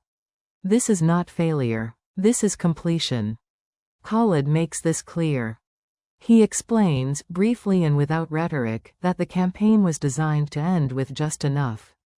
Not abundance. Not comfort. Enough to hold what was taken, to withdraw if necessary, and to protect the men until replenishment becomes possible again. The army listens closely. They understand now that supply was never about safety alone. It was about choice. The moment choice has been exercised fully, safety must be rebuilt again from routine. And so the rhythm resets. Marches shorten. Objectives narrow. Contact is minimized. Khalid does not push further simply because momentum exists. Momentum without margin is the fastest path to catastrophe. He also prepares for the most dangerous response of all, counter-pressure. Enemies rarely accept decisive loss quietly. They probe. They harass. They wait for exhaustion to show. Khalid expects this. He does not meet it with force alone. He meets it with predictability. Routes are secured repeatedly. Wells are protected methodically. Rest cycles return immediately. The army behaves as though it expects a long aftermath, not a quick departure. This discourages opportunism. Opportunists prefer uncertainty. They fade when faced with routine. Khalid also limits pursuit deliberately. There are always voices urging continuation. They are weak now. They are retreating. Finish it. Khalid listens, and refuses. He refuses not because he doubts success, but because he knows the cost. Chasing retreating enemies consumes supply fastest and yields the least durable outcomes. Territory taken in exhaustion must be defended in exhaustion. That equation never balances. Instead, he secures what has already been won and lets time do the rest. This restraint frustrates some, but it also educates them. The army begins to internalize a principle that will outlast any single campaign. Not every advantage must be converted immediately. Supply, rebuilt slowly, begins to restore margin. Caravans arrive. Wells refill. Local systems resume function. Khalid allows this process to occur naturally rather than accelerating it forcibly. Forced extraction breeds resistance. Sustainable replenishment builds stability. He also revisits rules. Rationing eases gradually, not all at once. This prevents the shock of abundance after scarcity, which often leads to waste. Officers remain bound by the same supply rules as soldiers. No exceptions are introduced, just this once. This consistency matters more now than before. When the army finally does rest more fully, it does so with discipline intact. Men eat, sleep, and recover without losing structure. Khalid encourages ordinary routines, repairs, cleaning, quiet training. He understands that normality is not weakness, it is repair. There is a final reckoning, though, that cannot be avoided. The campaign is remembered.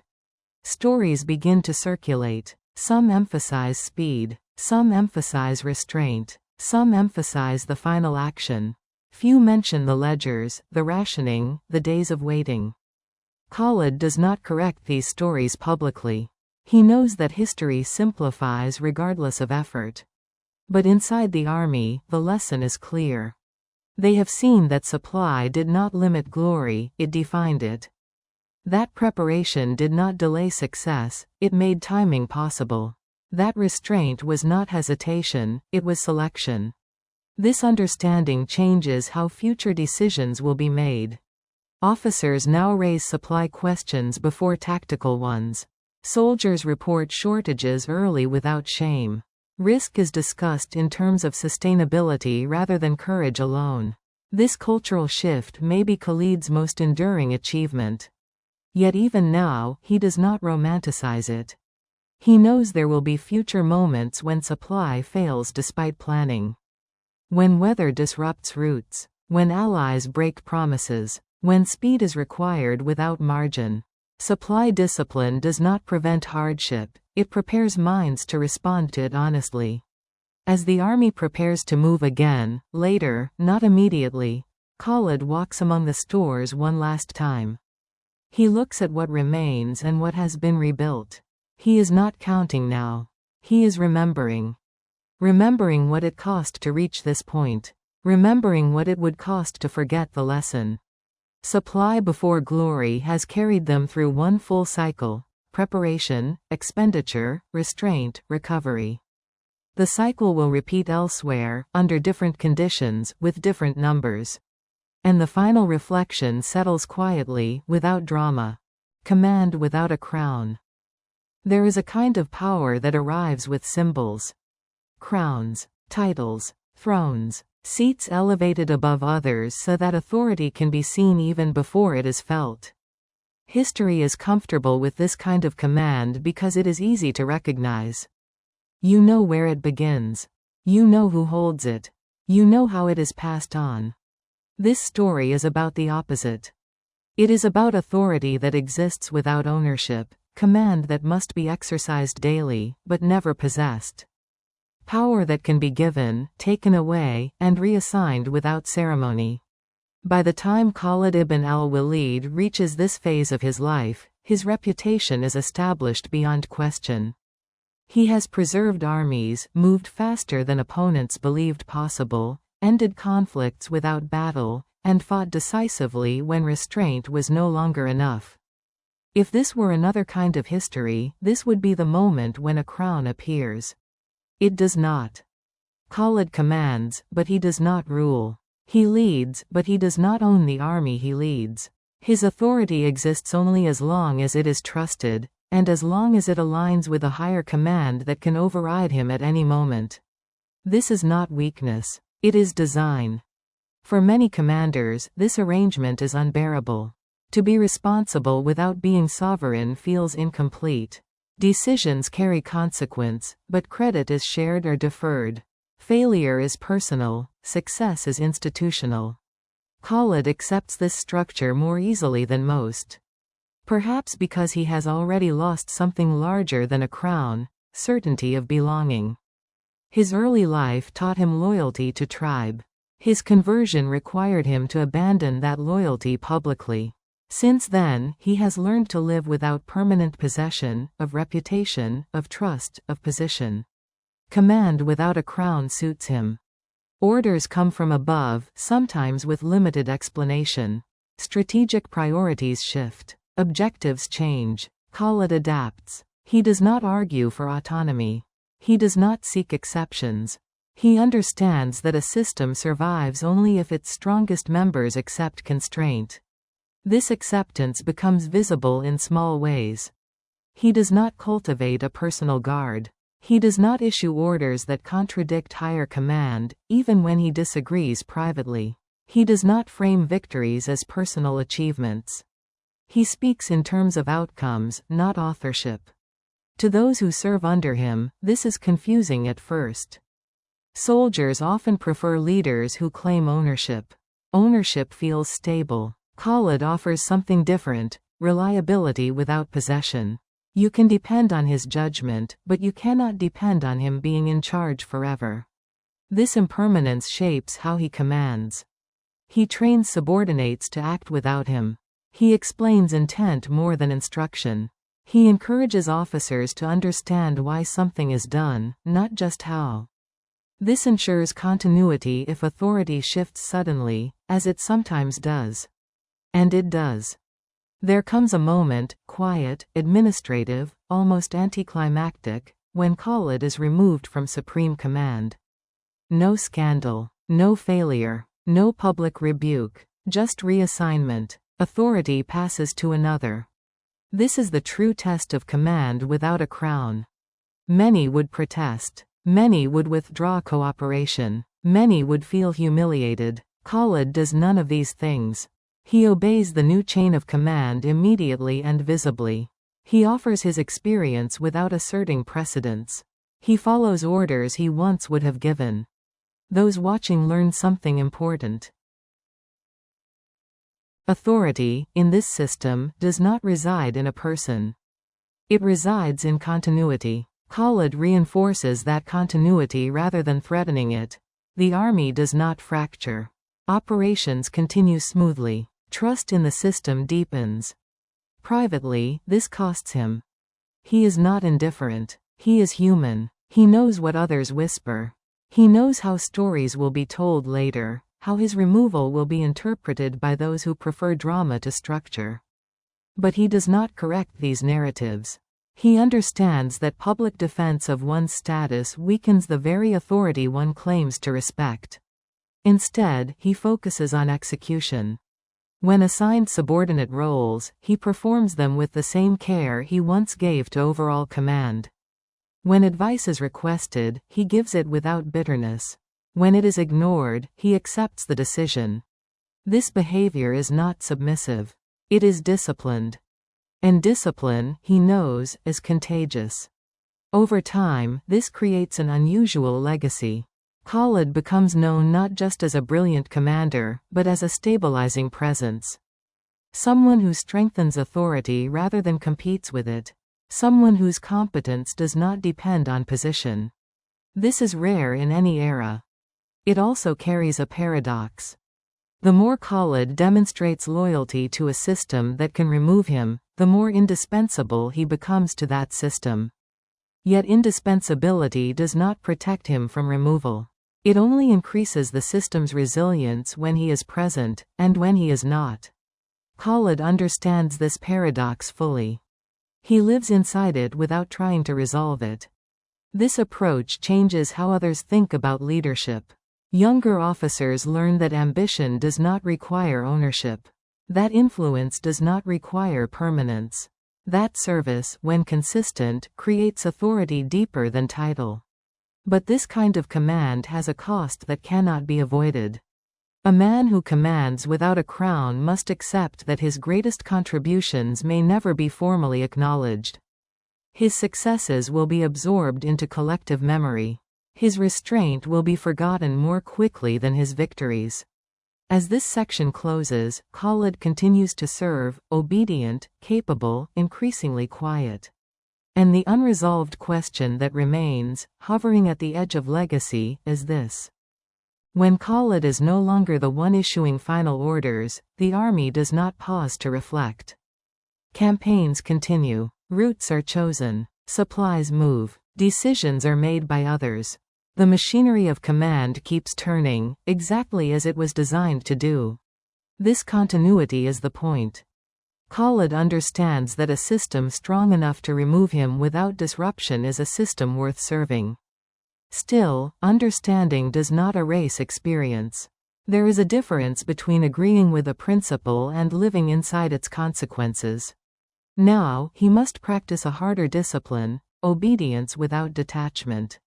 It would be easy to withdraw emotionally, to follow orders mechanically, to perform tasks without investing judgment.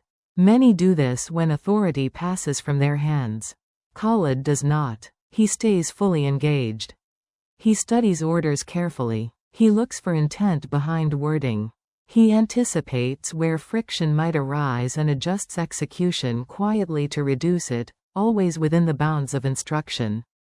He does not correct his superiors. He supports them. This support is not invisible. Officers notice that when Khalid is assigned a role, that role stabilizes. Problems resolve faster. Communication improves. Morale lifts. Not because he dominates, but because he absorbs strain. He takes responsibility for outcomes without claiming authorship. This behavior changes the tone of command meetings. Others speak more openly when they know disagreement will not become rivalry. Khalid asks clarifying questions that sharpen decisions without undermining them. He reframes debates from, "who decides?" to, "what sustains the system?" In doing so, he creates a kind of authority that cannot be revoked, because it is not formal. Still, obedience tests pride in unexpected ways. There are moments when Khalid sees a faster route, a safer position, a cleaner solution. He offers advice when asked. Sometimes it is accepted. Sometimes it is not. When it is not, he executes the decision anyway with full commitment. This is not passive compliance. It is active alignment. He knows that partial obedience, executing an order poorly to prove a point, destroys trust more effectively than open rebellion. Khalid will not be the source of such erosion. There are consequences to this restraint. Others receive credit for outcomes Khalid influenced quietly. Histories will simplify. Names will be shortened. Causality will blur. Khalid accepts this with a realism that surprises those who expect resentment. He has learned that recognition is not a reliable currency.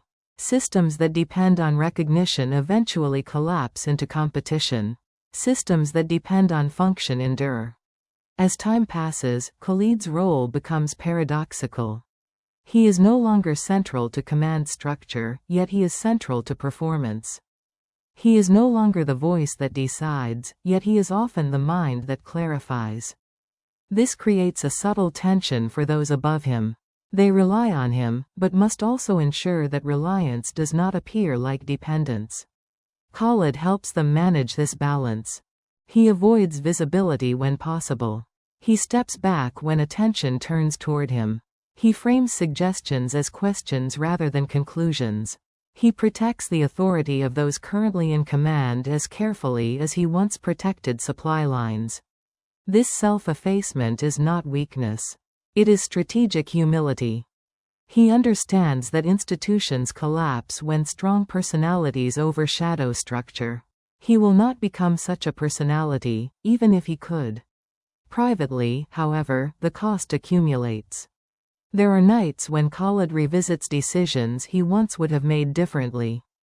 He imagines alternative outcomes, not with regret, but with professional curiosity. He does not indulge these thoughts publicly. He knows that second-guessing corrodes cohesion. Instead, he records lessons mentally. He refines judgment. He becomes, in effect, a reserve of experience, quiet, deep, and rarely consulted unless needed. This reserve proves invaluable in moments of crisis. When plans falter unexpectedly, Khalid is often asked to intervene, not as commander, but as stabilizer. He enters chaotic situations with calm authority. He does not seize control. He restores function. Once stability returns, he steps back again. This pattern repeats. Over time, people begin to describe him not by title, but by effect. Things hold when he is there. Decisions land better. Problems shrink. These are not heroic descriptions. They are operational ones. Khalid does not correct them. He understands that this kind of reputation cannot be sought. It can only be earned, and only by those willing to work without guarantee of acknowledgement. This stage of his life reshapes his understanding of legacy.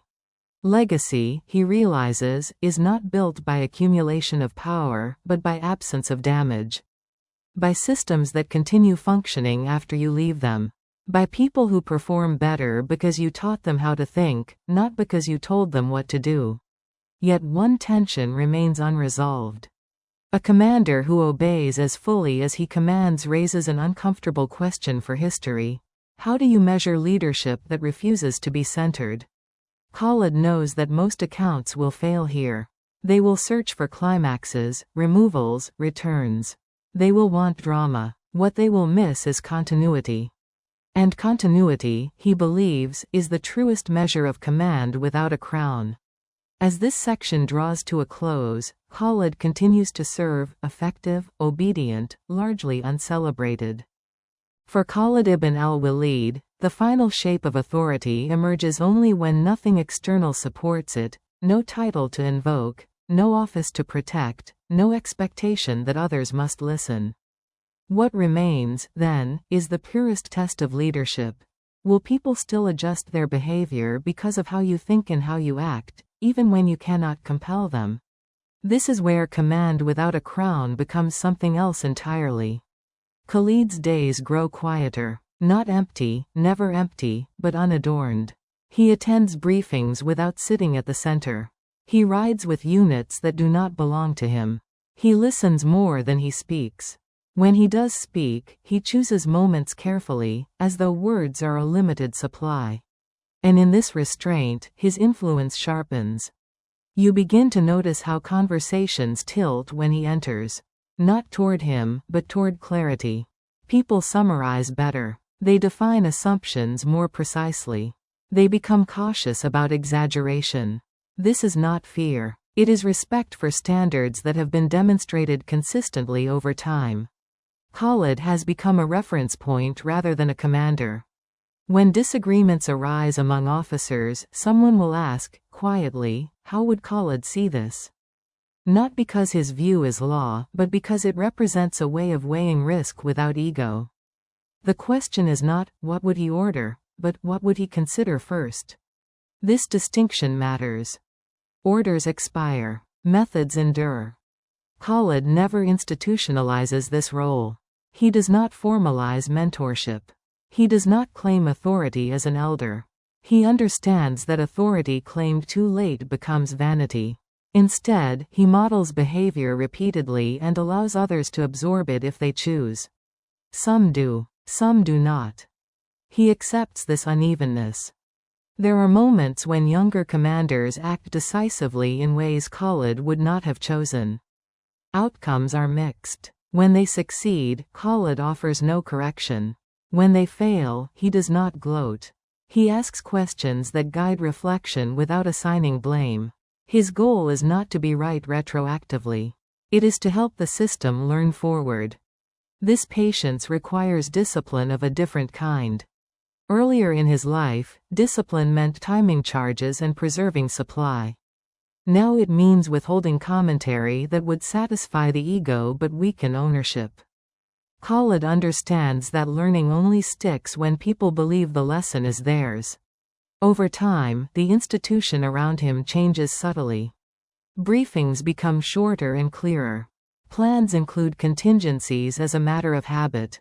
Officers think in phases rather than moments. Withdrawal criteria are defined in advance rather than improvised under pressure. These shifts do not carry his name. They do not need to. This is authority after silence. It is also lonely. There are fewer moments of recognition, fewer chances to measure oneself against peers. Khalid does not seek substitutes. He does not cultivate a following. He does not trade on memory. He allows obscurity to do its work. That obscurity brings clarity. Freed from the need to defend a position or protect a reputation, Khalid can assess situations with unusual honesty. He notices when systems are drifting toward overconfidence. He notices when restraint is being confused with indecision. He notices when leaders are tired and disguising fatigue as certainty. When he speaks into these moments, it is briefly and without adornment. A single sentence, a question, sometimes a reminder of cost rather than benefit. People listen, not always immediately, but eventually. This delayed listening is the hallmark of mature authority. Immediate compliance belongs to rank. Considered adjustment belongs to trust. As years pass, Khalid's legacy becomes harder to summarize and easier to feel. There are no monuments to restraint. No songs about obedience. No trophies for continuity. And yet, the systems he touched endure pressure better than others. Campaigns become shorter. Casualties decline. Negotiations begin earlier. Retreats are executed without panic. None of this can be attributed to a single person. That, Khalid would say, is precisely the point. At some point, no source marks the exact day, he realizes that his usefulness no longer depends on presence at all. He could be absent for weeks, even months, and the patterns would hold. Decisions would still be framed carefully. Supply would still be counted before movement. Speed would still be used sparingly. Authority would still be exercised without possession. This realization is not bitter. It is complete. He has done the thing that command without a crown makes possible. He has rendered himself unnecessary without being irrelevant. In the end, Khalid's life does not conclude in the way stories prefer. There is no final charge, no dramatic reversal, no last-minute restoration of title. He lives, he serves, he ages. He observes how memory simplifies what practice complicated. He knows how history will likely remember him, by moments of brilliance, by battles named and counted. He also knows what history will miss, the long, quiet labor of making power smaller so that it can last longer. If you listen carefully to this story, you hear a lesson that resists celebration. That authority does not peak when it is most visible. That leadership does not end when command is removed. That the highest form of power may be the one that leaves no mark because it leaves nothing broken. The day the sword was sheathed. When usefulness ends before life does. There are days that history records loudly. Battles, declarations, deaths, coronations. And then there are days that matter just as much, but leave almost no mark at all. Days when something stops, not because it failed, but because it was no longer needed. This story is about such a day.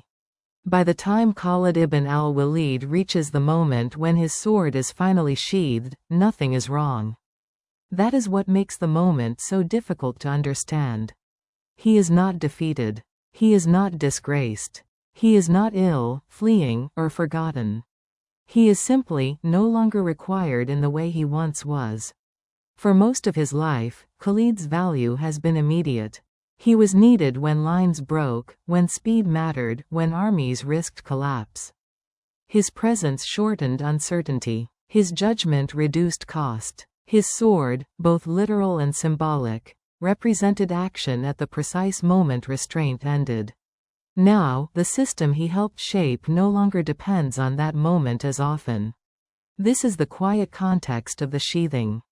Campaigns have changed. Expansion is slower, more administrative. Governance replaces movement. Disputes are settled by officials rather than cavalry. Supply routes matter more than flanks. Stability is prized over shock. The sword still exists. It is maintained. It is respected. But it is not drawn. Khalid notices this before anyone tells him. He feels it in assignments that no longer require rapid redeployment. In councils where plans are discussed weeks ahead rather than hours. In the way urgency drains from conversations. These are signs of success, not decline, but success of a kind that sidelines men shaped by crisis. He does not protest this change. He has learned, through command without a crown, that systems must outgrow individuals to endure. Still, recognition does not prevent reflection. Khalid begins to ask himself a question he has never had time to ask before. What does usefulness look like when survival is no longer the primary task? This is not an idle question.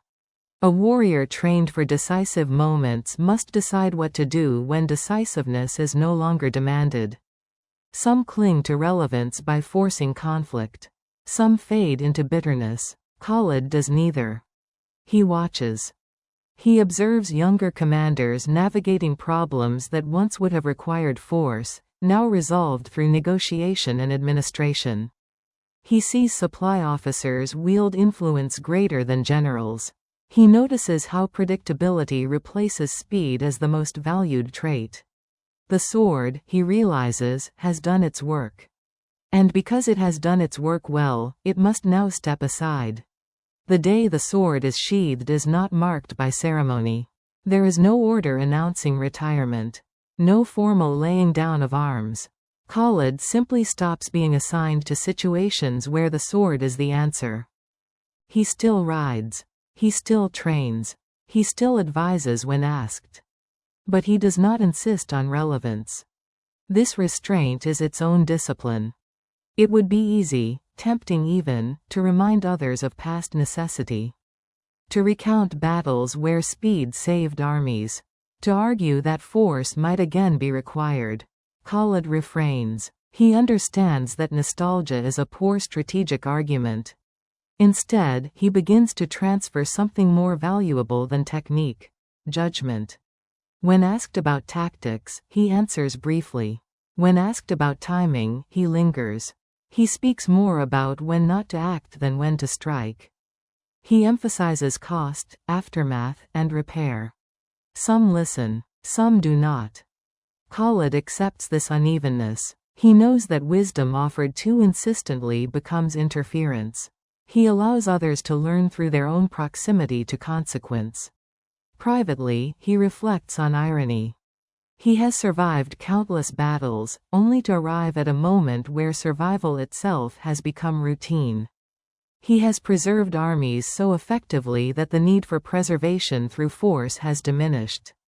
The skills that once made him indispensable have succeeded in making themselves less necessary. This is not failure. It is completion. The sword remains at his side, but it is no longer central to his identity. Khalid begins to understand that a weapon is not meant to be permanent. It is meant to solve a specific problem. Once that problem changes, clinging to the weapon becomes dangerous. He also understands something more unsettling. History prefers men who die with swords in hand. It struggles with men who live long enough to put them away. The former are easier to celebrate. The latter force uncomfortable questions about purpose beyond crisis. Khalid senses that his own story will be simplified later. That his life will be remembered for moments of violence rather than years of restraint. He does not try to correct this. He knows memory belongs to those who come after. What matters to him now is alignment. He aligns his presence with the needs of the moment. He aligns his silence with the growth of others. He aligns his remaining strength with patience rather than action. This alignment is not passive. It is chosen. The day the sword is sheathed is therefore not a retreat from responsibility, but a redefinition of it. Responsibility now lies in not being the answer when others must become it. As this section closes, Khalid walks through a camp at dusk. Weapons are present, but unused. Orders are being carried out calmly. There is no urgency, no fear. The system holds. He rests his hand on the hilt of a sword he once drew without hesitation, and leaves it there. For Khalid ibn al-Walid, the days that follow feel oddly full and strangely quiet at the same time. The rhythms that once defined him, alerts at night, sudden movement, decisions compressed into minutes, are replaced by something slower. There are schedules now, ledgers, meetings that begin and end on time, problems that are solved by correspondence rather than cavalry. This is not boredom, it is displacement. A man formed by necessity must learn how to live when necessity loosens its grip. Khalid understands this better than most, because he has seen what happens to those who do not. Some provoke crises to feel relevant again. Some cling to old methods long after conditions have changed. Some withdraw into bitterness, mistaking silence for erasure. Khalid chooses a harder path. He stays present without insisting. He attends councils not to dominate them, but to observe how others reason. He listens for gaps in thinking rather than openings for command. When he speaks, it is to clarify costs, not to prescribe action. His sentences are shorter now. Not because he has less to say, but because he has learned how little needs to be said. This restraint surprises people. They expect a former commander to hover at the edges of decision, ready to intervene. Khalid does not. He trusts the structures he helped build. He allows them to function without him. This trust is not blind. He watches closely, but he watches like a gardener, not a general. He prunes when asked. He does not uproot. Daily life adjusts around him. He trains still, but without urgency. Conditioning replaces readiness. Skill replaces reflex. The body remembers what the mind no longer demands, and Khalid lets it. He does not pretend youth remains. He adapts his effort to longevity. Endurance, he knows, is not just for armies. You can feel the change in how others approach him. Young officers seek stories, he offers principles.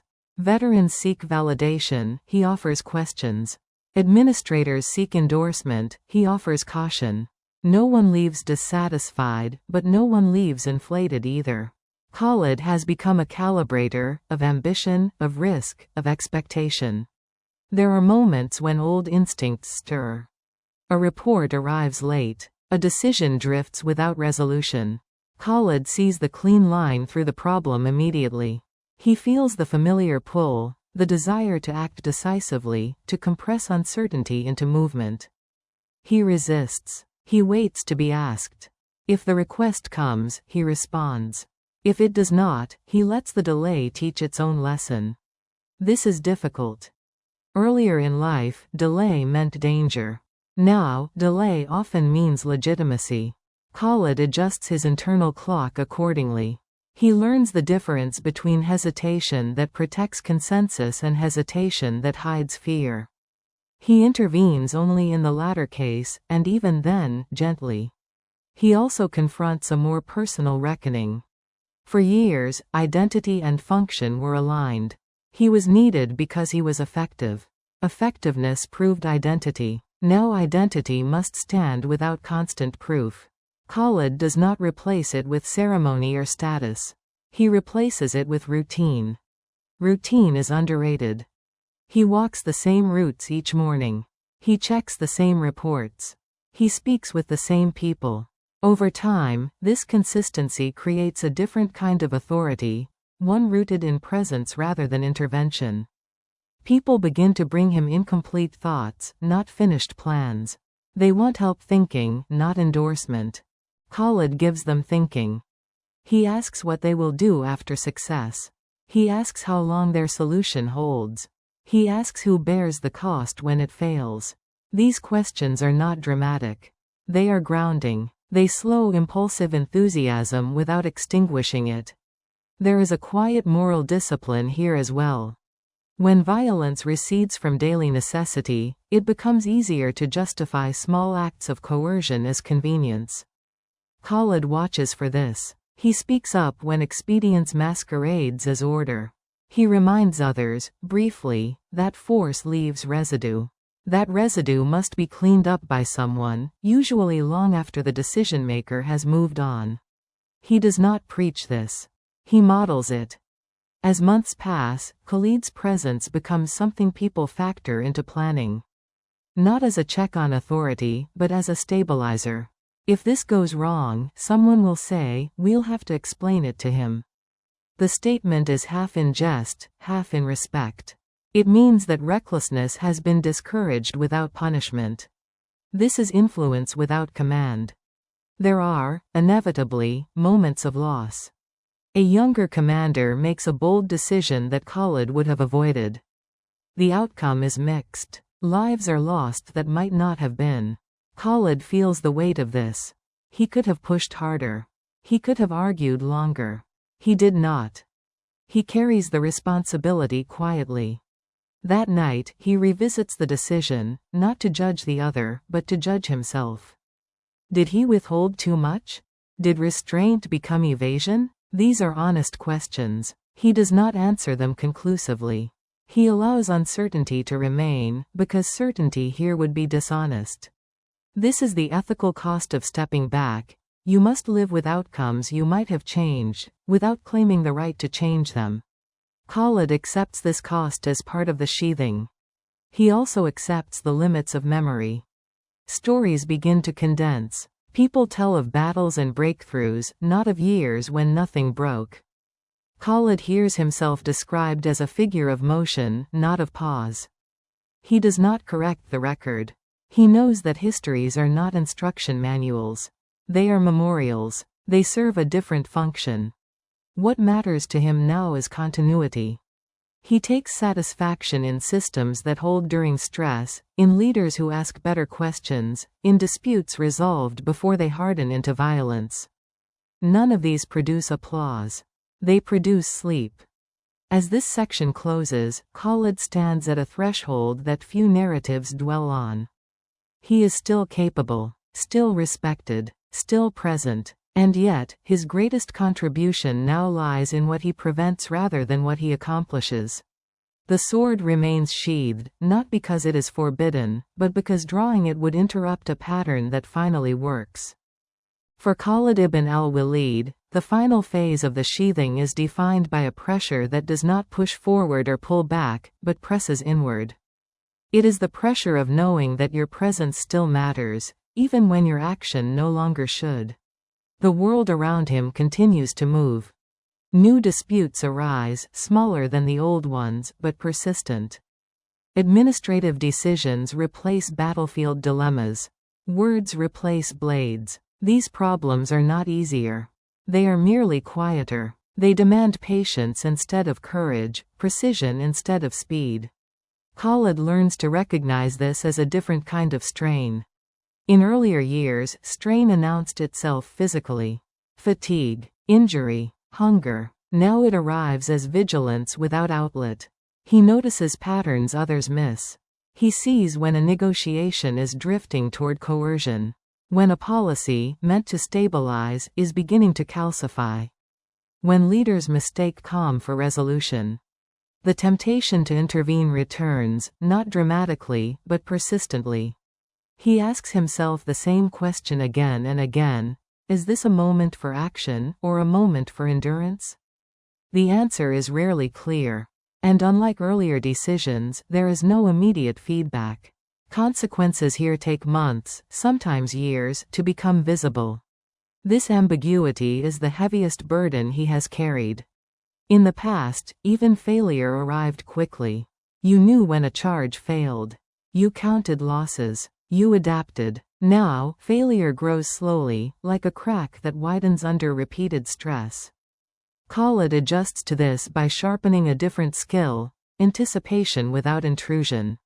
He begins to speak earlier, but softer. Instead of correcting outcomes, he questions premises. Instead of offering solutions, he highlights trade-offs. He does this privately, never in a way that undermines authority publicly. His aim is not to win an argument, but to prevent a narrowing of thought. Sometimes this works. A leader pauses. A decision is reframed. A harsher measure is softened. Khalid watches the effect ripple outward, small, almost invisible, but real. These moments sustain him. Sometimes it does not work. A course is chosen that Khalid believes will cost more than it gains. He states his concern once, clearly, then steps back. The decision proceeds. The costs arrive later, as he expected. Khalid does not say, "I warned you." He helps absorb the aftermath. This restraint earns trust, but it also deepens solitude. There are fewer peers now who share his internal ledger. Those who have lived through repeated cycles of crisis and repair become rare as time passes. Khalid finds himself surrounded by capable people who have not yet learned how fragile order can be. He does not resent them. He remembers being one of them.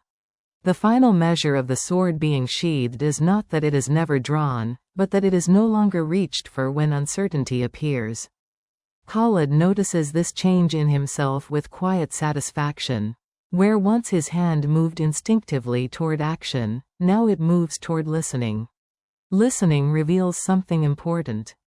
People speak differently when they are not being commanded. They reveal doubts, incentives, fears they would never articulate under pressure. Khalid hears these and understands that the absence of force has expanded the field of truth. This is a form of intelligence he did not possess earlier. He begins to see how violence simplifies problems by narrowing choices, and how peace complicates them by expanding responsibility. Neither is inherently superior. Each has its place, but confusing them leads to misuse. Khalid becomes, in this phase, a guardian of proportion. He reminds others, again, quietly, that not every problem deserves escalation, and not every calm deserves complacency. He speaks of thresholds, of signals, of the cost of being early and the cost of being late. He has lived both. As years accumulate, the sword's absence becomes symbolic even to those who never saw it drawn. Younger figures know Khalid less as a warrior than as a presence associated with steadiness. This inversion amuses him privately. He does not correct it. He understands that symbols evolve with need.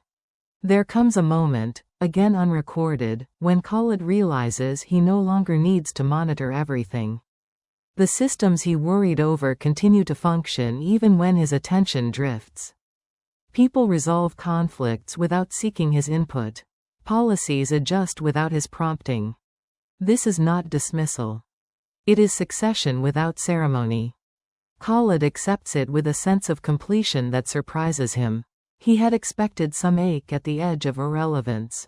Instead, he feels relief. The weight he carried has distributed itself across many shoulders. That distribution was the goal all along. He reflects, occasionally, on the irony that he is remembered most vividly for what he did with a sword, when his most demanding work involved not using it. He does not resent this. Memory serves different needs than truth. Truth, he has learned, is often too quiet to survive retelling. In the final accounting, Khalid does not measure his life by victories or even by restraint. He measures it by continuity, by the number of days the world held together without needing him to intervene. Those days are numerous. The sword remains sheathed to the end, not as an act of renunciation, but as evidence that it worked. That it did its job so thoroughly that its presence became unnecessary. This is not the ending stories prefer. There is no final test. No last reversal. No moment when restraint is proven right by a sudden return to violence. The world simply continues, imperfectly, steadily, with fewer crises demanding blades. Khalid watches this continuation with a calm that feels earned. And so the story closes not with an act, but with a condition. A life that once responded to emergency now protects equilibrium. A hand once trained for speed now practices patience. A sword once central to survival now rests because survival has learned other ways to endure. Living after victory. When the noise stops but life continues. Victory is loud. It arrives with relief, with motion finally released, with bodies that no longer brace for impact. Victory closes one chapter decisively, and then opens a far quieter one that very few are prepared to read. This story is about that quieter chapter. By the time Khalid ibn al-Walid enters the long aftermath of victory, there are no urgent orders waiting for him. No formations to realign. No supply crises demanding immediate attention. The problems that once justified constant readiness have been resolved, not perfectly, not forever, but enough that emergency has given way to routine. And routine is harder than it looks. For years, Khalid's life has been structured around necessity. Every day carried consequence. Every decision compressed time. The world asked clear questions and punished hesitation. Victory changes that relationship. The world no longer demands urgency. It invites adjustment. This invitation is unsettling. You might expect relief to feel like rest. Instead, it feels like imbalance. The body remains alert after the danger has passed.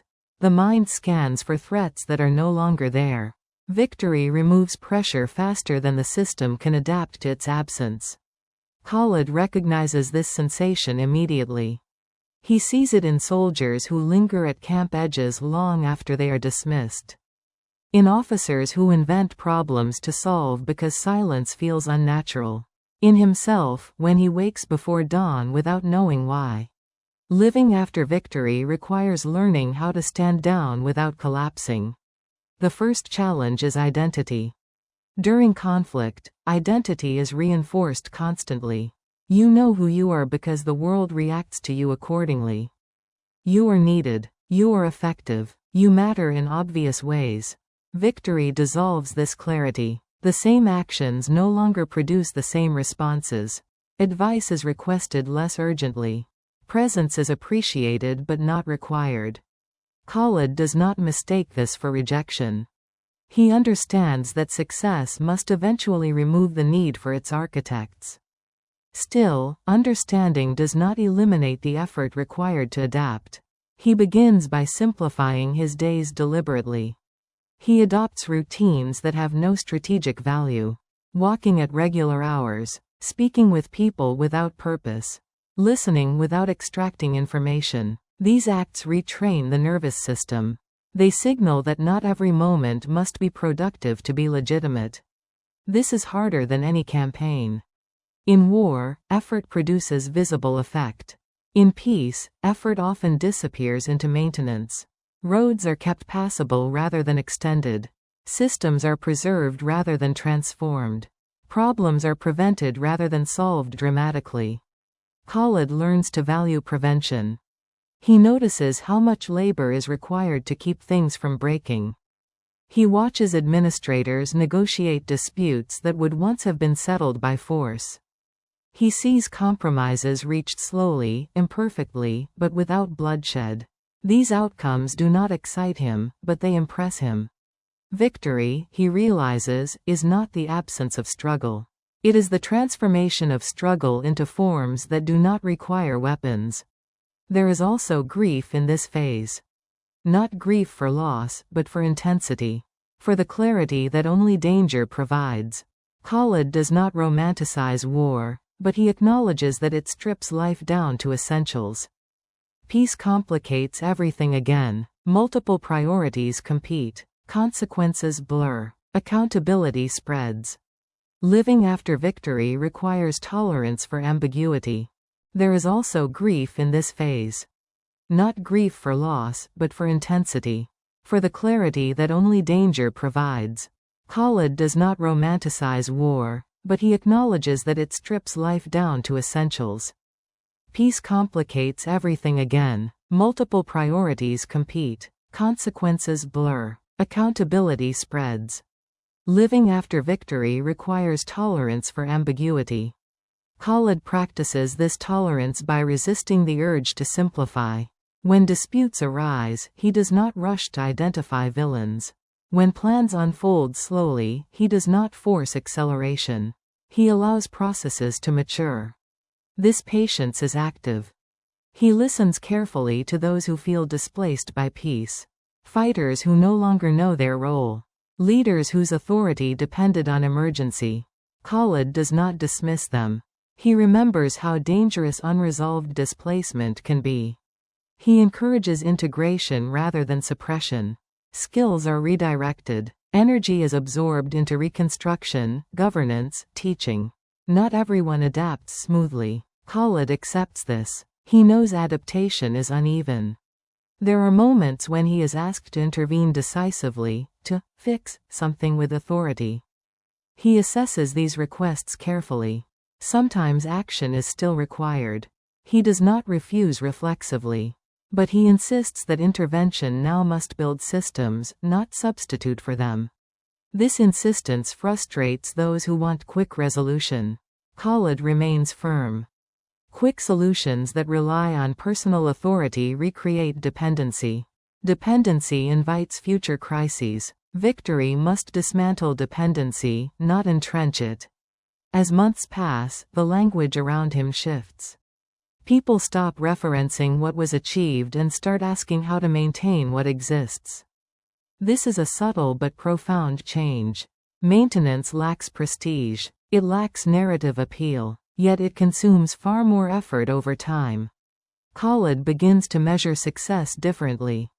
Not by expansion, but by stability. Not by speed, but by endurance. Not by recognition, but by invisibility. A system that functions quietly is a sign of success. He also confronts his own limits. Living after victory requires letting others fail without stepping in immediately. Khalid allows mistakes that will teach without destroying. This restraint is uncomfortable. He intervenes only when failure threatens to cascade. He learns to distinguish between discomfort and danger. This distinction is crucial. Discomfort motivates adaptation. Danger demands action. Confusing the two leads either to paralysis or to overreach. Khalid calibrates carefully, drawing on years of judgment refined under pressure. Victory, in this sense, is not an end. It is a change in duty. Duty shifts from response to stewardship. As this section draws to a close, Khalid stands within a world that no longer needs him urgently, but still needs what he has learned. The question is no longer whether he can act, but whether he can refrain wisely. For Khalid ibn al-Walid, the middle stretch of life after victory brings a different demand, staying attentive when nothing insists on your attention. In war, vigilance is enforced by threat. In peace, it must be chosen. This choice is harder than it sounds. Days begin to resemble one another. Meetings end without decisive conclusions. Plans are revised incrementally rather than overturned. Problems recur not because they were ignored, but because they belong to human systems that never settle permanently. Khalid learns to recognize this repetition not as failure, but as maintenance. Maintenance, however, resists narrative. You cannot point to a single moment and say, that is when stability was achieved.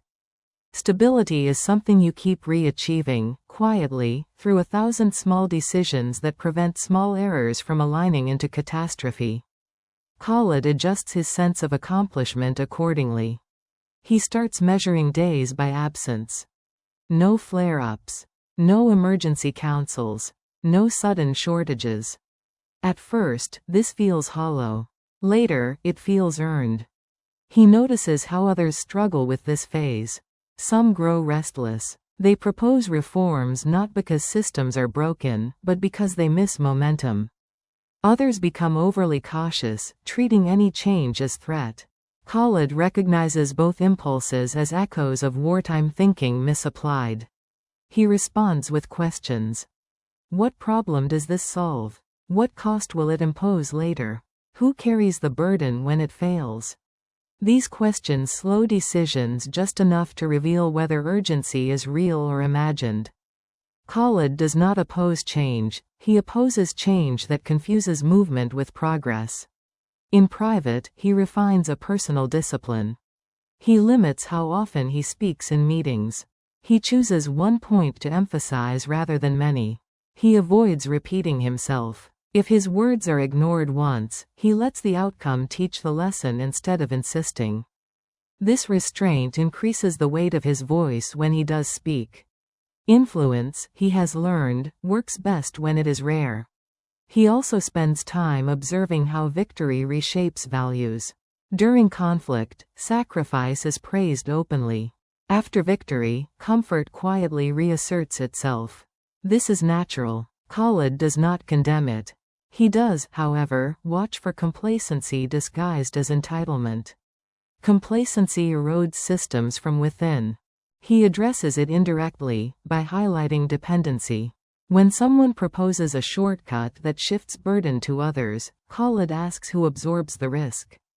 When a policy promises efficiency without redundancy, he asks what happens when conditions change.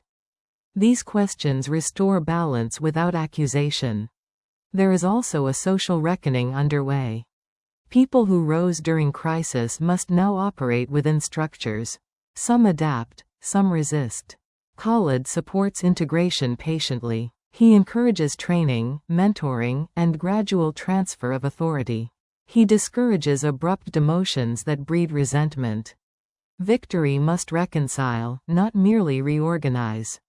At times, Khalid is asked to mediate disputes that have nothing to do with strategy.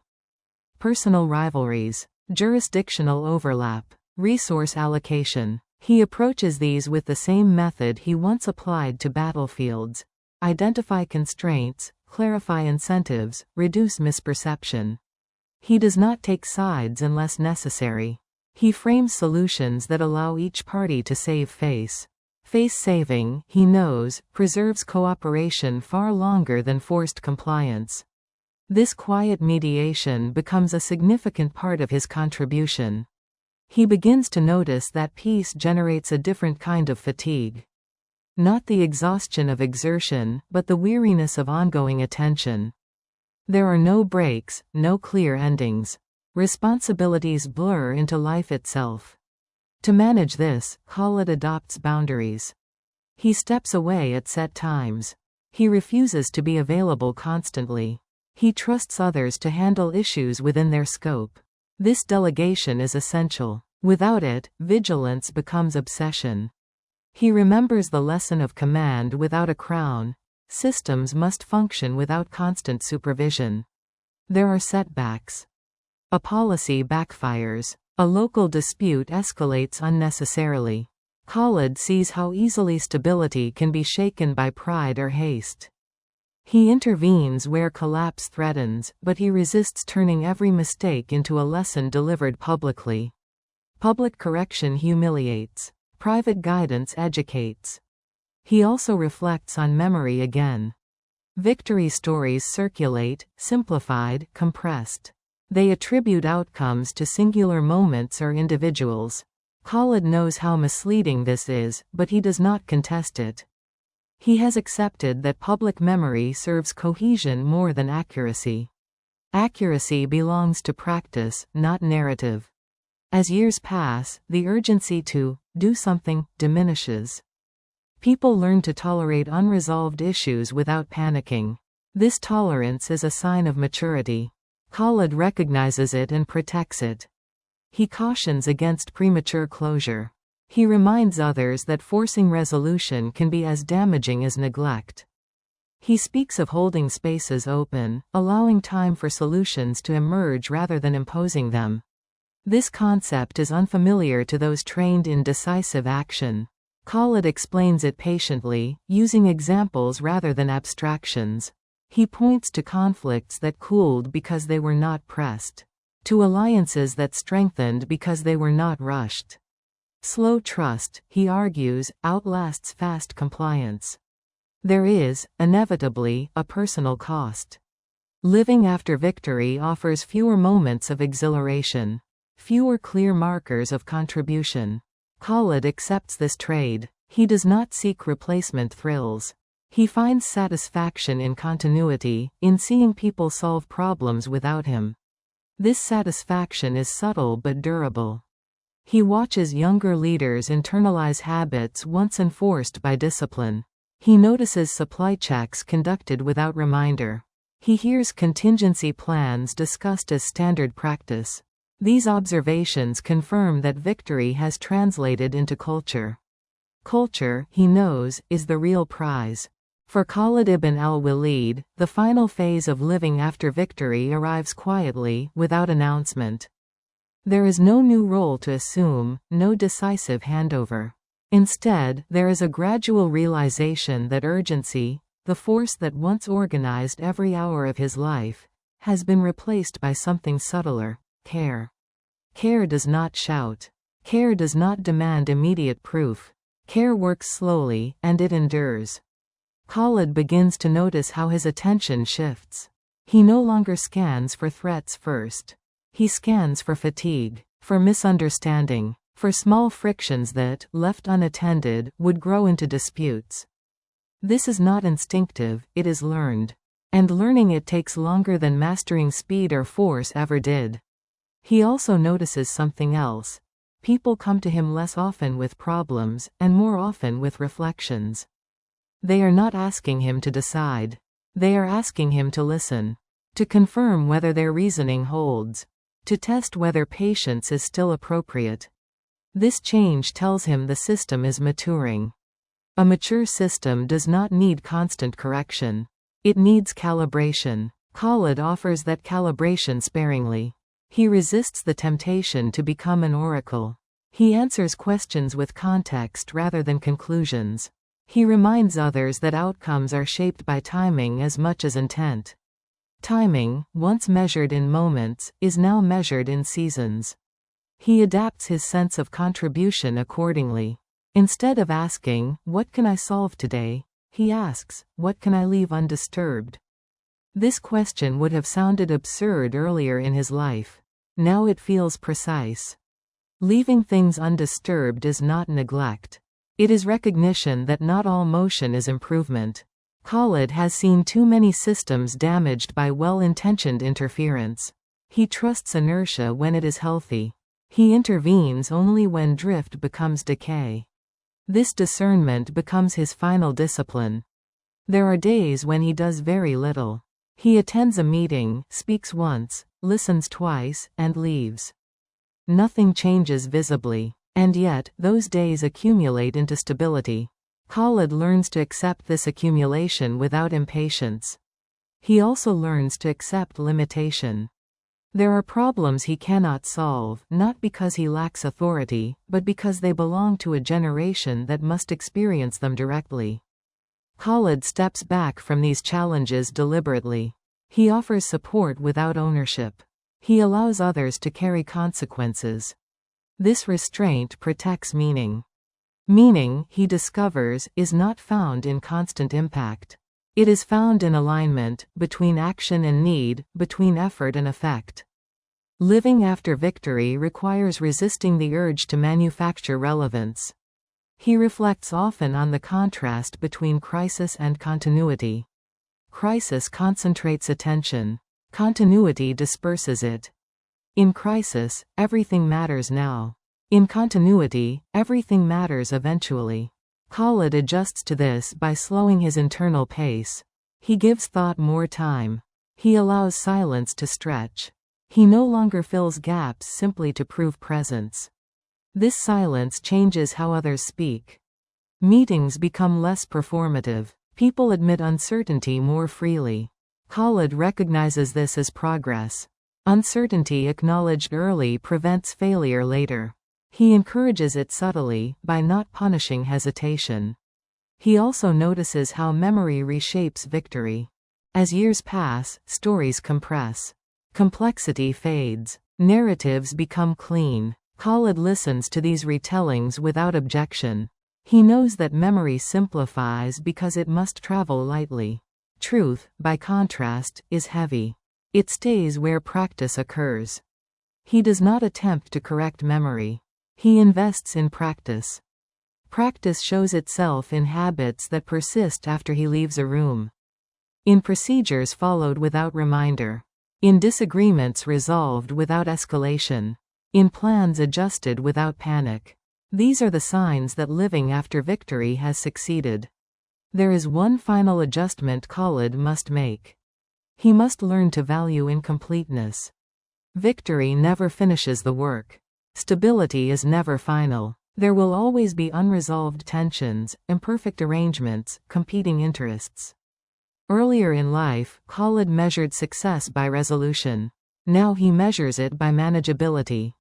A problem that can be lived with, negotiated around, and revisited safely is not failure. It is the normal state of human systems. Accepting this relieves a burden he did not realize he still carried. As he grows older, Khalid becomes more selective with energy. He focuses on teaching habits rather than transferring knowledge. Habits last longer. He models calm disagreement. He demonstrates how to pause before reacting. He shows, by example, that strength does not require constant display. Those watching absorb this unevenly. Some are ready, some are not. Khalid does not chase outcomes here. He has learned that meaning cannot be forced. Living after victory, he realizes, is less about enjoying peace than about protecting its texture. Peace is not a condition, it is a practice. It frays easily. It demands attention, humility, and patience. Khalid offers these without ceremony. In the end, his life settles into something that would have seemed unimaginable during the years of urgency. A rhythm where days are not defined by danger, but by continuity. Where purpose is not sharpened by fear, but sustained by care. This is not anticlimax. It is completion of a different kind. The victories that mattered most have already done their work. What remains is to ensure that their aftermath does not undo them. Death in a bed. The ending no warrior expects. There are deaths that arrive like punctuation. A final blow. A collapse in the open. A moment that feels earned because it resembles the life that came before it. History prefers these endings. They are easier to tell. They match expectation. This story is about the ending that does not match. By the time Khalid ibn al-Walid reaches the last stretch of his life, he has survived what should have killed him many times over. Blades glanced. Horses fell. Lines broke. Retreats tightened. Every kind of violent arithmetic was performed on his body and somehow failed to conclude the sum. And then, nothing. No battlefield. No urgency. No final decision demanding speed. Just a bed, a room, a body that no longer answers the mind as it once did. For a man shaped by danger, this ending is disorienting. Khalid does not experience this moment as irony at first. He experiences it as delay. He waits, unconsciously, for the return of necessity. For the summons that will make weakness irrelevant again. It does not come. The world has moved into a phase that does not require him, and does not require violence at all.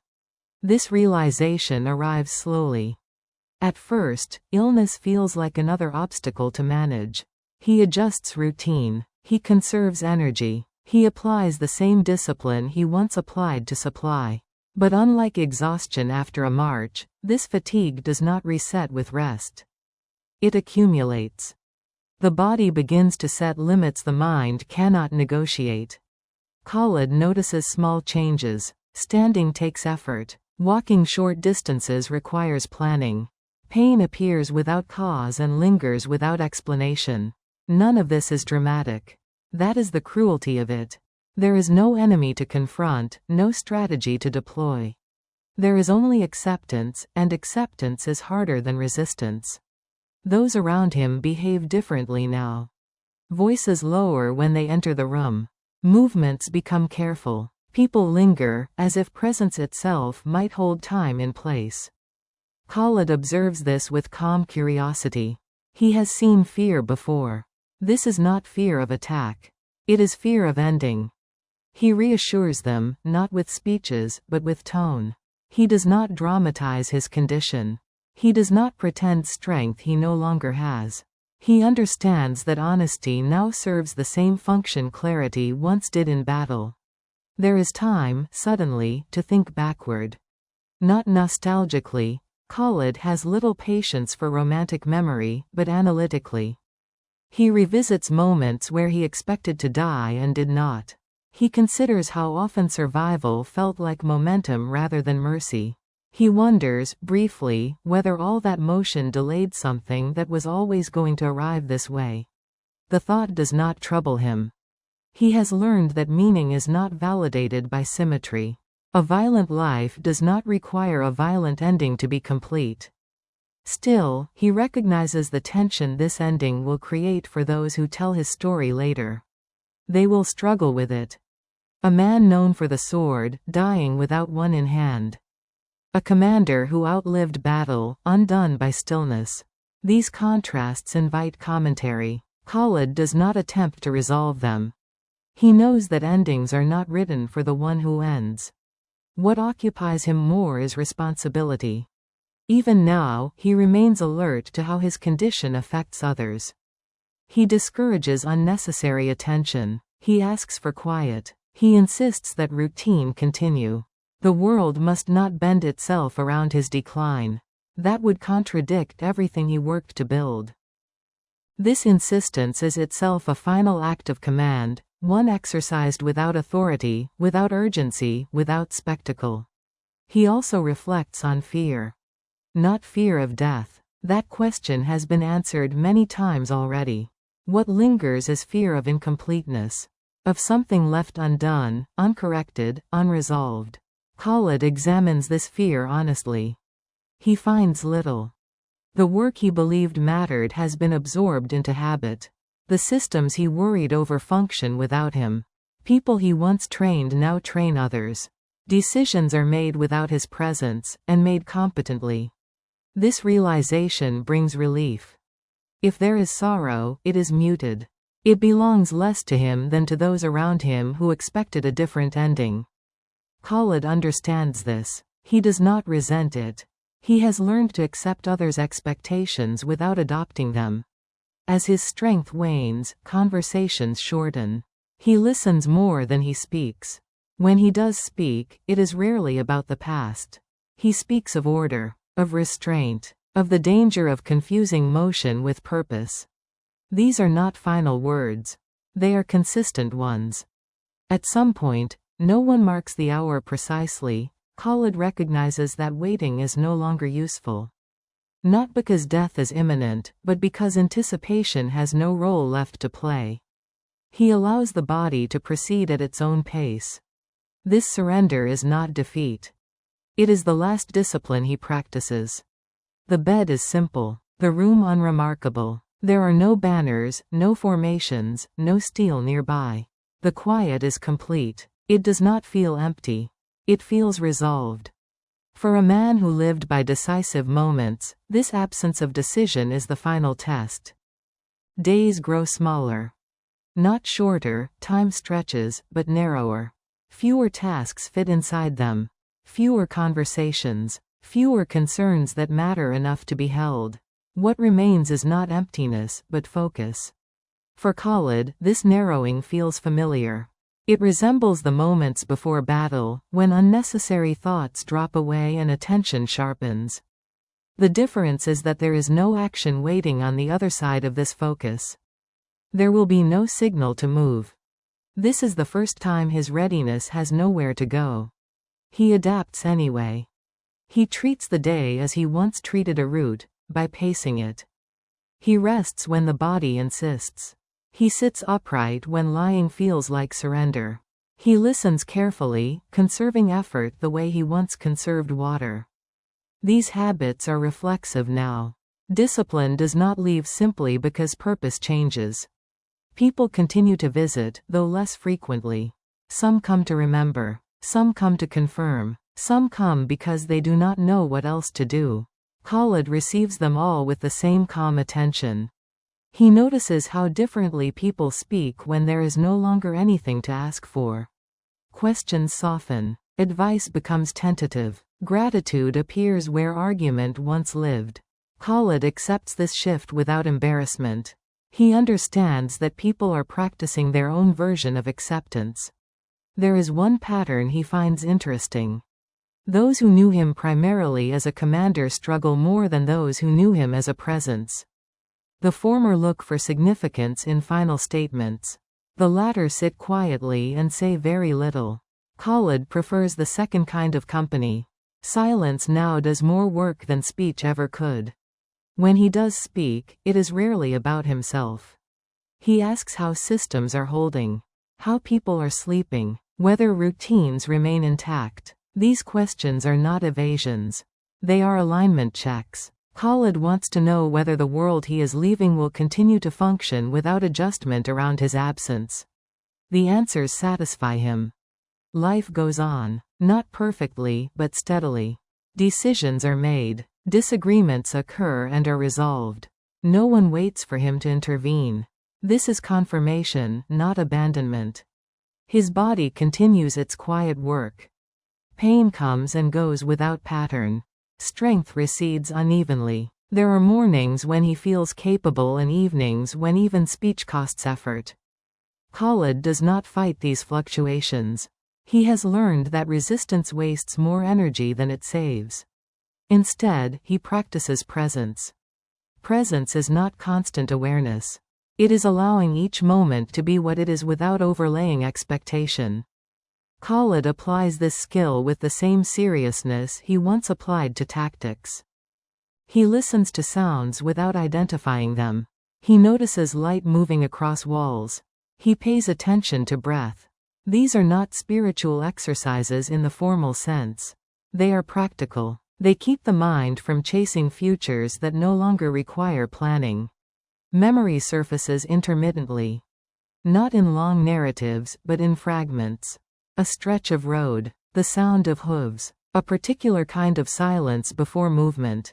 Khalid does not cling to these images. He lets them pass. They are not instructions. They are evidence that the life was lived. He reflects, briefly, on reputation. He knows how his name will be used, invoked to justify decisiveness, to celebrate aggression, to simplify history into a sequence of victories. He knows what will be omitted, the waiting, the restraint, the refusal to act when action was possible but unwise. This omission does not trouble him as much as it once might have. He has learned that stories are tools, not mirrors. They are shaped by the needs of those who tell them. Practice, by contrast, belongs to those who lived it. Khalid trusts practice to carry forward in ways stories cannot. As strength continues to wane, the boundary between waking and resting softens. He sleeps more. Not deeply, but often. Sleep no longer feels like preparation. It feels like participation in the same process everything else is following. Khalid stops measuring productivity. He measures ease. Ease is not comfort. It is absence of friction. There are moments of discomfort, certainly. The body protests. Breath shortens. But the mind does not escalate these sensations into alarm. Khalid treats them as information, not threat. This keeps fear from multiplying. Fear, he knows, feeds on resistance. He resists only one thing now: disruption of routine for his sake. When attendants suggest adjustments that would inconvenience others, Khalid declines. He insists that no one be diverted unnecessarily. The world must not bend itself around his ending. That would give the moment more importance than it deserves. This insistence puzzles some. To them, this is a significant life reaching its close. To Khalid, it is simply a life completing its cycle. Significance, he has learned, lies in continuity, not ceremony. At some point, speech becomes tiring. He speaks less. When he does, words are chosen carefully, not for effect, but for economy. He does not attempt to summarize his life. He does not offer final judgments. He trusts that those who need instruction will find it in patterns already established. There is nothing left to prove. This realization settles fully during a quiet afternoon. The light is steady. Sounds are distant. Khalid notices that the usual impulse to evaluate, is this enough? Should something be done, does not arise. For the first time in his life, readiness dissolves completely. Not into weakness, but into completion. He understands then that waiting is no longer something to manage. It is simply what remains. There is no strategy for it. No improvement possible. Only acceptance. And in that acceptance, something unexpected appears, relief without excitement. Satisfaction without pride. A sense that the work has already been handed over. As this section closes, Khalid rests without scanning for interruption. The mind no longer rehearses responses. The body no longer prepares. The end that leaves no scar. For Khalid ibn al-Walid, there is no final moment that announces itself. No sharp boundary between living and dying. Instead, there is a gradual thinning, of effort, of sensation, of the need to remain oriented. The body has been negotiating for days, perhaps weeks, lowering demands in increments so small they almost feel cooperative. Breath shortens, but without struggle. Awareness narrows, but without panic. The mind no longer reaches outward to monitor or correct. This is not surrender in the way defeat once was understood. It is permission. Those nearby notice it before he does. Movements slow further. Responses come late, then not at all. The face relaxes in a way it never did during sleep. There is no tension left to manage. The sword remains where it has been for years, present, irrelevant. Khalid's last hours are not filled with recollection or confession. They are not filled with fear or revelation either. They are almost empty of narrative. And this emptiness, far from being tragic, is fitting. A life that was spent reducing chaos does not end by creating one. There is no final instruction given. No lesson delivered with urgency. Everything that needed to be said has already been lived into others' habits. Khalid does not attempt to condense his experience into words. He understands that compression would distort it. Systems do not transfer through speech alone. They transfer through repetition, through example, through long exposure to restraint and judgment. That work was completed long before this bed, long before this room. At some point, no one present agrees exactly when breathing stops. Not abruptly, not dramatically, just finished. There is a brief pause afterward. Not because people expect something else to happen, but because the absence takes a moment to register. A life that was once so alert has become still without resistance. This stillness is different from rest. Rest implies return. This does not. Those present react quietly. Some lower their heads. Some sit. Some remain standing, unsure whether movement would be appropriate. There is no rush to mark the moment. No one calls out. No one speaks immediately. The world does not shift.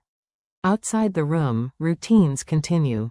People eat. Animals are tended. Messages are carried. Decisions are made. This continuity is not disrespect.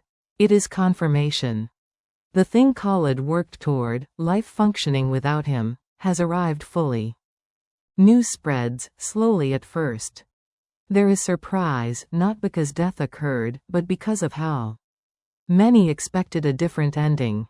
Some feel unsettled by the ordinariness of it.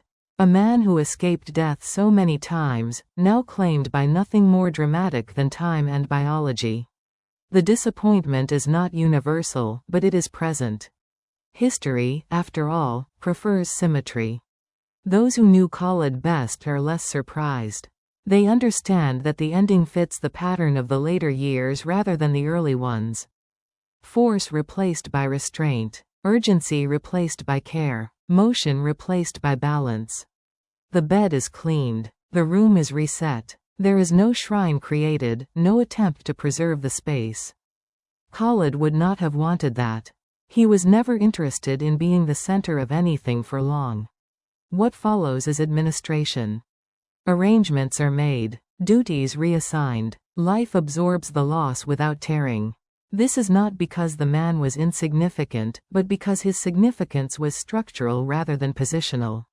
A keystone removed too early collapses an arch.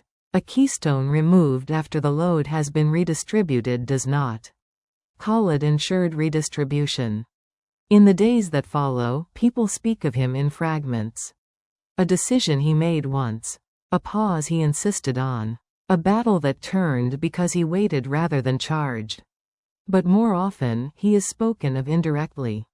He would have asked about the supply. He wouldn't rush this. He would say this needs another day. These phrases are not memorials. They are habits still alive. There is no contradiction between dying in bed and living as he did. Only expectation makes it seem so. Violence does not earn violent endings. Courage does not require spectacle at the end. Khalid's life closed the way it had increasingly been lived, without forcing meaning onto the moment. For those who insist on drawing lessons, there is one available, but it does not announce itself. A life spent mastering danger does not owe danger its conclusion.